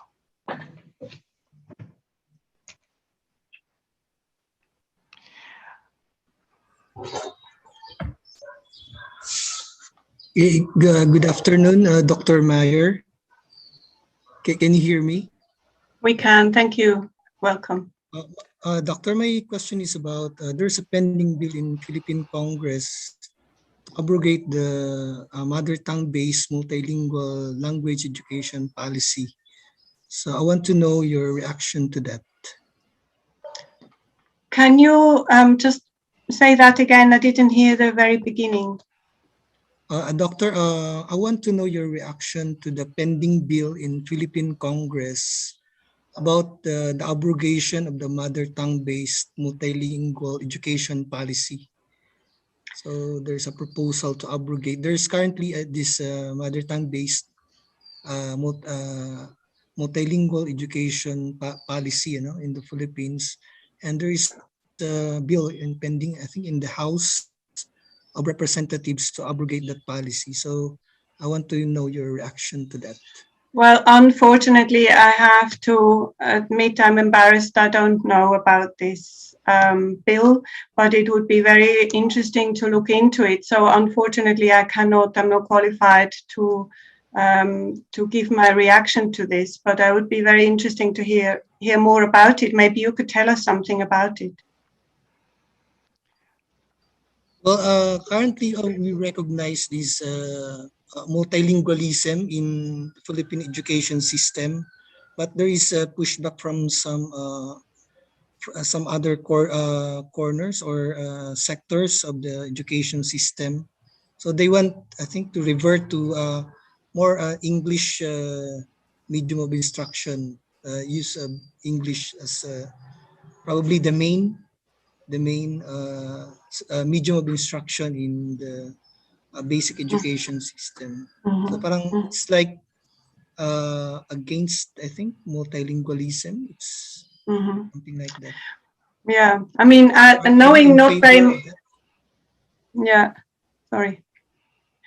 So not knowing very much about this bill, I don't want to say too much, but I think we have seen from other educational contexts, like in Africa, for example, where sometimes people have adopted previous colonial languages as their main language of education, like French, Portuguese, or English, that the students sometimes found, and the teachers found it hard to make sense of the content, and that they struggled to learn in a language that was completely new to them. While sort of then they didn't have an academic proficiency in their own languages because they weren't studying in that language, and they had limited academic proficiency in the language they were studying in, because that was a language that was new to everyone and people didn't necessarily speak them in the environment. It may be different in a sort of urban situation where lots of people speak this language anyway in the outside of the school, where people then have a lot of opportunity to discuss. But I think something like this needs to be really considered very carefully. It's very political because sometimes it's a push to sort of give less power to certain minority communities and to also benefit elite groups who may have access to English education, and they can pay for extra tuition for their students. They can also pay for them to go abroad and so on. So I think it needs to be very, very carefully looked at. And the objectives of this need to be questioned, I think. Thank you very much, Dr. May. You're welcome. Thank you very much, Dr. Bernard Baruga, for your question, and thank you very much, Dr. Mayer, for your answer. Actually, Dr. Mayer, the MTB-MLE policy in the Philippines is more of like political. I'm so sorry. Yes, because I already researched on this one.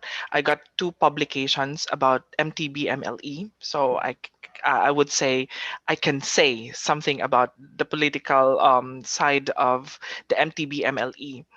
So and also this is not just political, but as the Philippines enters internationalization, parents would rather let their kids speak Acrolec than the Basilec. Yes. So, Dr. Mayer, what is your opinion about the lectals, like the Acrolec, Mesolec, and the Basilec in like multilingual nations like the Philippines? So, would you want us to still continue using our Basilec, or would you want us to embrace the Acrolec, which is actually for internationalization of the Philippines? Can you clarify the terms Basilec and Acrolec? Okay. Basilec is actually our first language or any mother tongue that we use. And then Acrolec is the official or standard language that we use in the Philippines, which is English. Yeah. So I think, I mean, and this is, it is a hot potato because, as you say, it is political. And people have different opinions. People feel very strongly, one, about their language. They feel very strongly about education, especially of their children. So this becomes then, especially in democratic countries, it becomes a football for voting, where we want to get votes from our voters, and we need to appease all these different sections, which is really difficult. And then obviously rulers, people in power have their own views on this. They are not always informed by research. They're often informed by common knowledge, norms, ideas of how, beliefs of how they feel the world should be, which obviously we all vary in how we view this. So it's very, very difficult to find a policy that appeases everyone. But I think as we have, based on this quote that I mentioned at the end, is that multilingual competencies are competency or proficiency needed in the global world we operate nowadays. So the more languages we can develop side by side, from my point of view, the better. Maybe not the more the better, because if we go beyond 3 or 4, it becomes harder to do. But I think that in Europe, they had this idea of mother tongue +2, where some people said we should make sure that students in education learn to use or learn to gain proficiency in their mother tongue, so they can operate locally in their family, access support structures they need to operate and to socialize in their everyday world. they need to know the local official language, which, for example, in Germany would be German, and they should have an additional language that is relevant to their lives in some way, be that a foreign language because they live near the French border, or Turkish because they live in a Turkish neighborhood and most of their neighbors are Turkish. So it is basically that they have this model of that we should try and not just learn one language, but we should have more languages. And I think anywhere, just the fact of learning a new language is obviously, and having languages side by side is also an intercultural competence. And this is what Ali Douglas et al. Also says, that we need this multicultural competence, because only speaking English only gives us one side of who a person is. If we hear them speak another language, then they become a different person. Wenn ich jetzt einfach nur noch Schweizerdeutsch rede, dann bin ich ganz eine andere Person. Das ist dann wieder ganz Neues. You can see I just gave a list. And that's Swiss German, yes, which is, you know, people use their own language in a different way than they use a language that they have learned. And it's all part of our identity. But that's, again, very political. So, sorry, it's not a short answer, and I could go on forever, and I'm sure we could all together have a debate for many hours, which we may have to have at some other time. Yes, not a problem. Thank you very much, Dr. Mayer. And we have another question here from Indonesia. Dr. Mayer, language as well as culture is changing from time to time. At the moment, language learning is pretty much influenced by technology and the social media, especially during the pandemic and the disrupted era that we're in. In your opinion, what will be the biggest challenge for English teachers in terms of language instructions in EFL contexts? And how can they anticipate that? Well, I think I'm not sure I can offer guidance on this, but I think this conference can, because I have seen so many talks already, and I think to go back over the talks that people have and how they have talked, many people have presented some ideas for solutions, also outlining challenges and so on. But I think the internet has a great opportunity to probably help or support students to become more self-regulated, which they will have to. And I think those students, during this pandemic and online learning, those students who are self-regulated have probably thrived. They probably liked it because you could take responsibility of your own learning more. Those students who are a bit more teacher dependent may have found it harder because the teacher was there less. They had to do more by themselves. They had to self-motivate themselves. Also, maybe to search for information in various languages is a kind of a self-regulated thing. Oh, I look up how this translates into another language or something. This is something that people may do. So I think our main way we can, or one of our main ways we can support learners in this pandemic is to help them become more self-regulated. And obviously we should have done that before the pandemic. So when the pandemic struck, they were able to do that. And many students are able to, and many teachers have also helped students, of course, do that. And I think those are in a better place. But then environments are also really important. Those students who are in cramped situations where they have to share a phone to learn between 3 or 4 children, it's going to be difficult, isn't it? So there are multiple things we have to consider. Thank you. Thank you very much, Dr. Mayer. So we have here another question. Can you still hear me? Oh, yeah. Yes. So we have here another question. So this may be a bit personal, Dr. Mayer. So how long have you been speaking English? I started learning English when I was 14 years old. So that's we say more than 10 years. It is about 50. It is more than 40 years, in fact. So yes. Thanks for the flattery.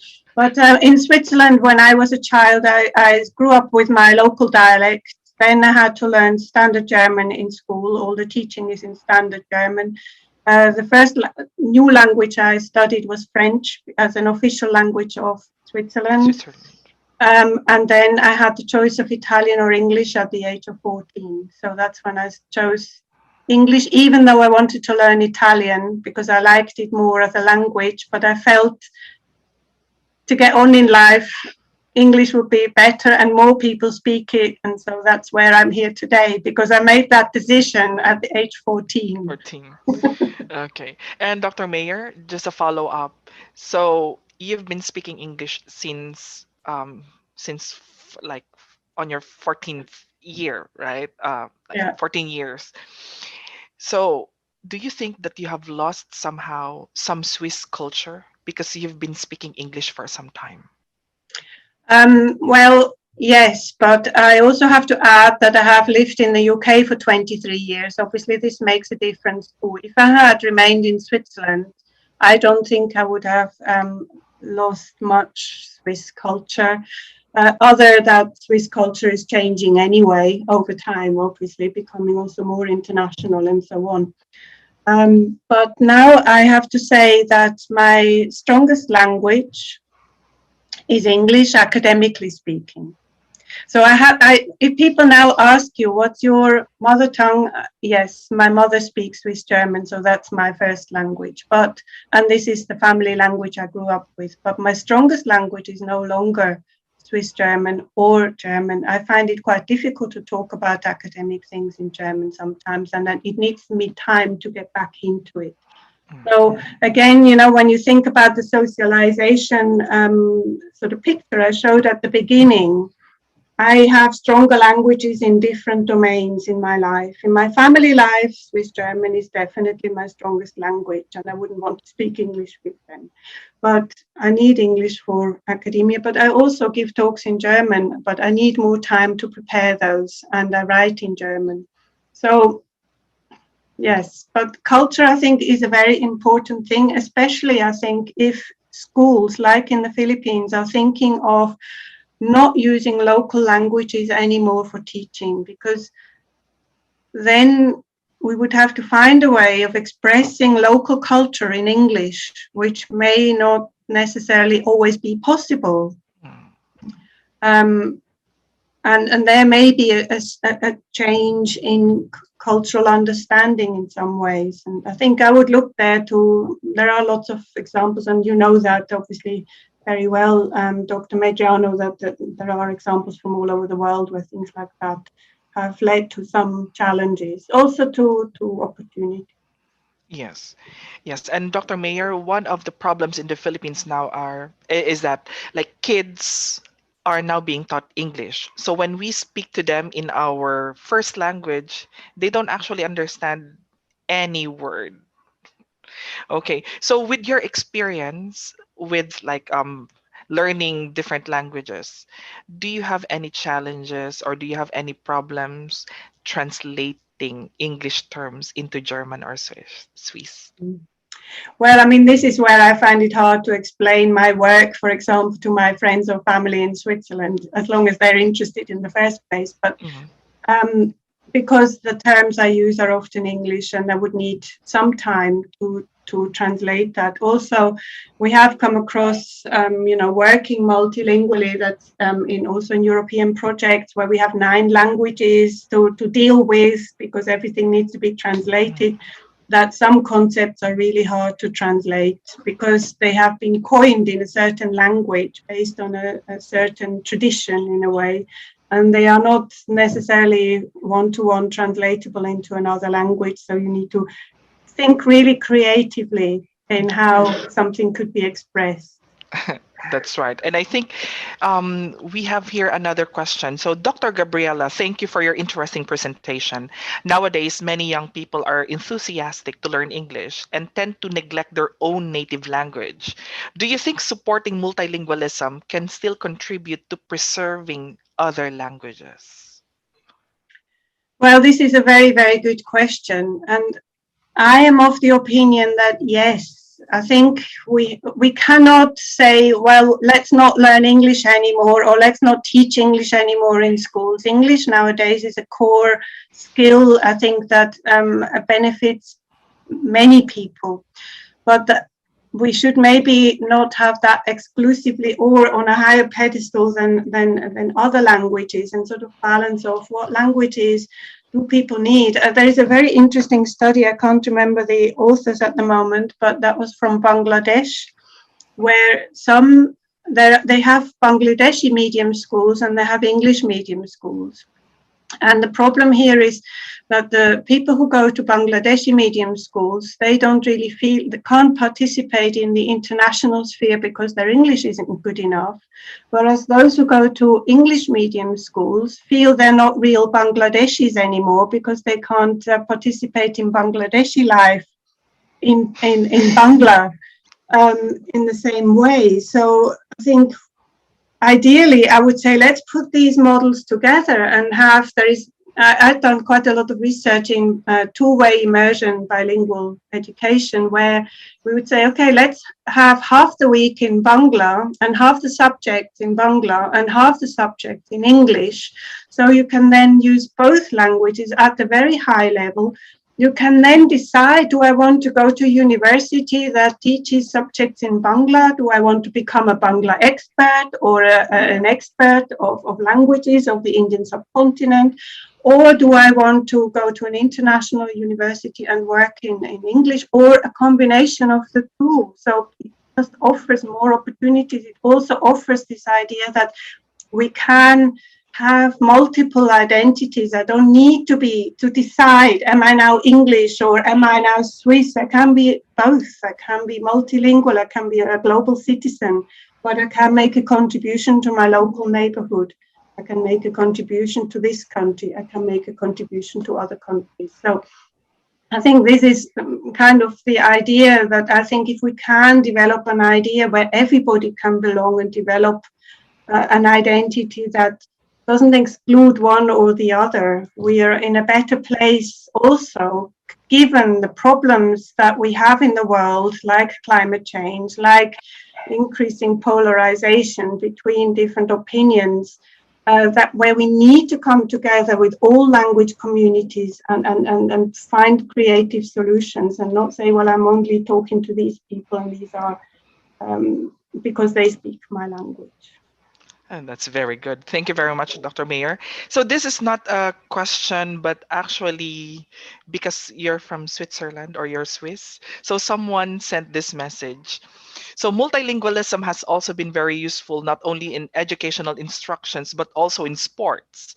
Taking into consideration Roger Federer, like a professional tennis player that captured worldwide fans because he speaks 7 languages. Yeah, I think this is, thank you very much for this comment.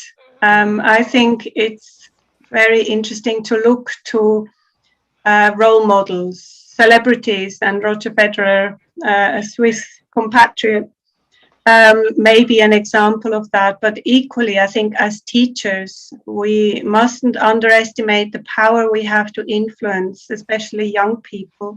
And if we can share our language learning journey and how this has enriched our lives, I think we can sort of develop some understanding of the value of speaking different languages and how this opens the world. And nowadays, it opens the world not only for those who have money and can travel, but also for those who have internet access and can travel the world virtually.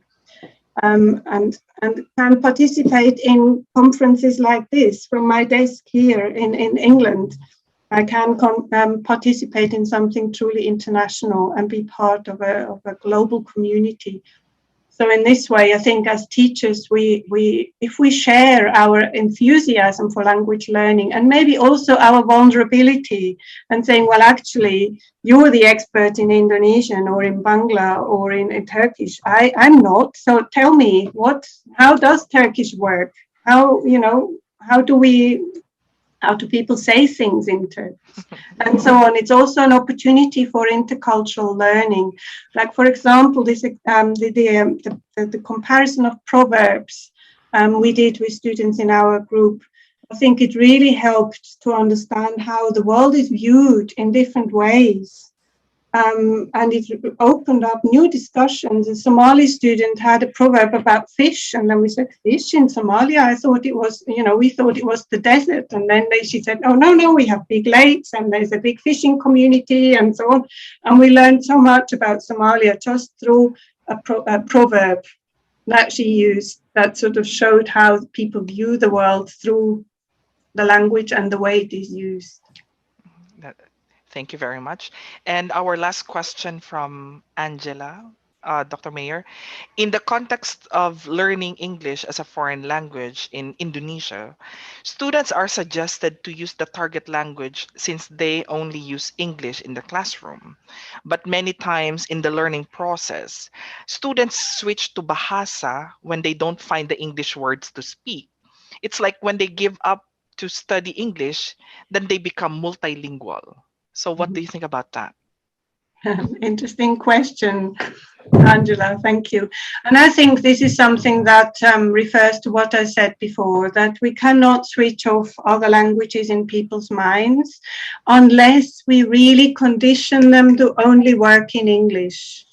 And then it may be, if we, for example, have all the schooling in English and students hardly ever speak other languages anymore, then we'll switch off this kind of resource if you want. But I think it is very interesting because I teach international students, and when I in classrooms now it's more difficult because we're online and I cannot see everyone, and I'm very glad to hear that other people also have problems with students not switching on their cameras. But if I have a classroom, even if I can't understand the languages that my students speak, I can see whether they're having constructive conversations in Chinese, for example, or in Indonesian or other languages. Because you develop this feeling and intuition for this. I think if I can see if they talk about last night's, football match or something like that. So students use other languages in the classroom to help, but I don't think it means they give up on English. I think they're using other languages as scaffolding to help them understand, and then they can continue following the teacher once they have understood. I don't know whether this answers your question, Angela. Okay, thank you very much, Dr. Mayer. So that ends our question and answer part of your presentation. So before we end our day, Dr. Mayer, do you have any parting words to our attendees and presenters? Well, I would just like to say that I feel very privileged to be part of this this conference. Thank you very much again for inviting me. I'm learning a lot, and I would really like to hear from people through the MSOC study, maybe, so we could keep connected also into the future and learn more about how multilingualism can maybe help to prepare the young generation for the probably quite difficult future we face. Thank you very much, Dr. Gabriela Mayer. And we are also indebted because you gave us your time to give us like a different perspective on multilingual socialization. So we hope that this is not the first and last time that you will grace our conference, but maybe like in the future, we can also invite you to talk more about multilingualism. Thank you very much, ma'am. Thank you. Yes. And Dr. Gabriela Mayer, since you are our second plenary speaker, we would really want to have a photo taken with you. So if this is a face-to-face conference, we could have like gone to the stage and have this photo taken with you. So with this virtual conference, we'll be taking photos per slide. Okay. So I would ask everyone to please open your cameras.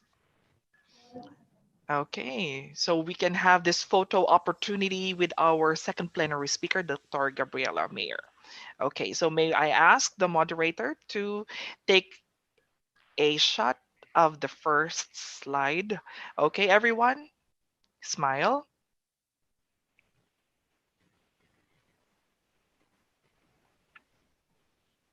Okay, and take a shot of the second slide. Smile, everyone.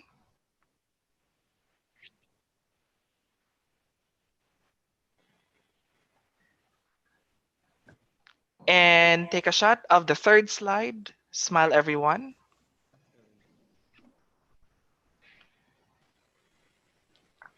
And the fourth slide.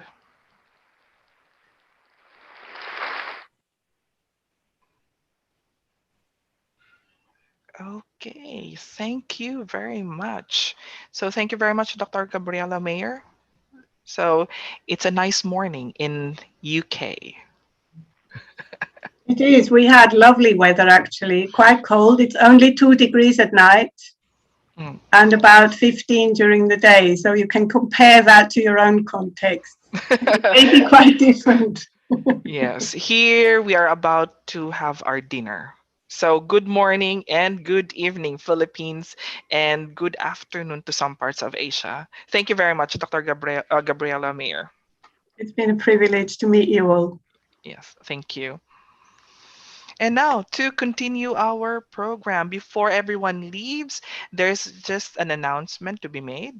So tomorrow, our conference will start at 8:30 to 8:55. That's for the registration to the breakout rooms. Just like what I've mentioned earlier, when your breakout session room is session room number 1, then you stay with room number 1 until the third day of the conference. So we will still use the same meeting ID and passcode for parallel session rooms 1, 2, 3. Okay, and our program tomorrow will start at 9 a.m. Jakarta time, 10 a.m. Philippine time. And the first plenary session will start at 1:15 p.m. Jakarta time. That's 2:15 p.m. Philippine time. So we have 2 plenary sessions tomorrow. That's in the afternoon. So thank you very much for being with us in the first day of the first AEJ UKI SLA Research International Conference with the theme English SLA in the Asian Contexts and Culture Post-COVID-19. I hope that you enjoyed your time listening to the presenters and to our plenary speakers. You do have a wonderful time.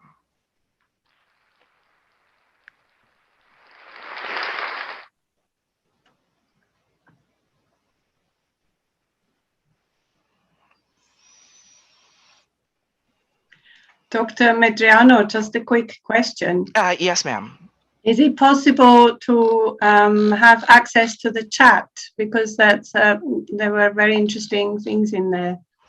Or can I just take a copy now, maybe? Yes, Dr. Mayer, you can copy what's in the chat box. Oh, yeah, yeah. Thank you. Thank you. Have done that. So thank you very much for hosting this session. It was very, very constructive, and your work sounds very interesting. Yes, thank you very much, Dr. Mayer, and hoping that I can also be in the United Kingdom if there will be a scholarship grant in the future. Let's have a look. I think we're still recording this session now, so. Yes. It's no longer. Yes, we're still recording. Thank you very much. Yeah. Goodbye, everyone. Anyway, yeah. Thank you. Nice to speak to you. Bye bye.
Thank you very much, everyone. Thank you very much to the Indonesian committee and the Philippine committee for a successful first day of the first AEJ UKI SLA Research International Conference. Great job, everyone. Thank you, Dr. Rahman. Thank you all. Goodbye, everyone. With a flame, I will let you in this game. Take me out when I'm down. 'Cause with you I'm safe and sound, safe and sound, safe and sound, safe and sound, safe and sound, safe and sound, safe and sound, safe and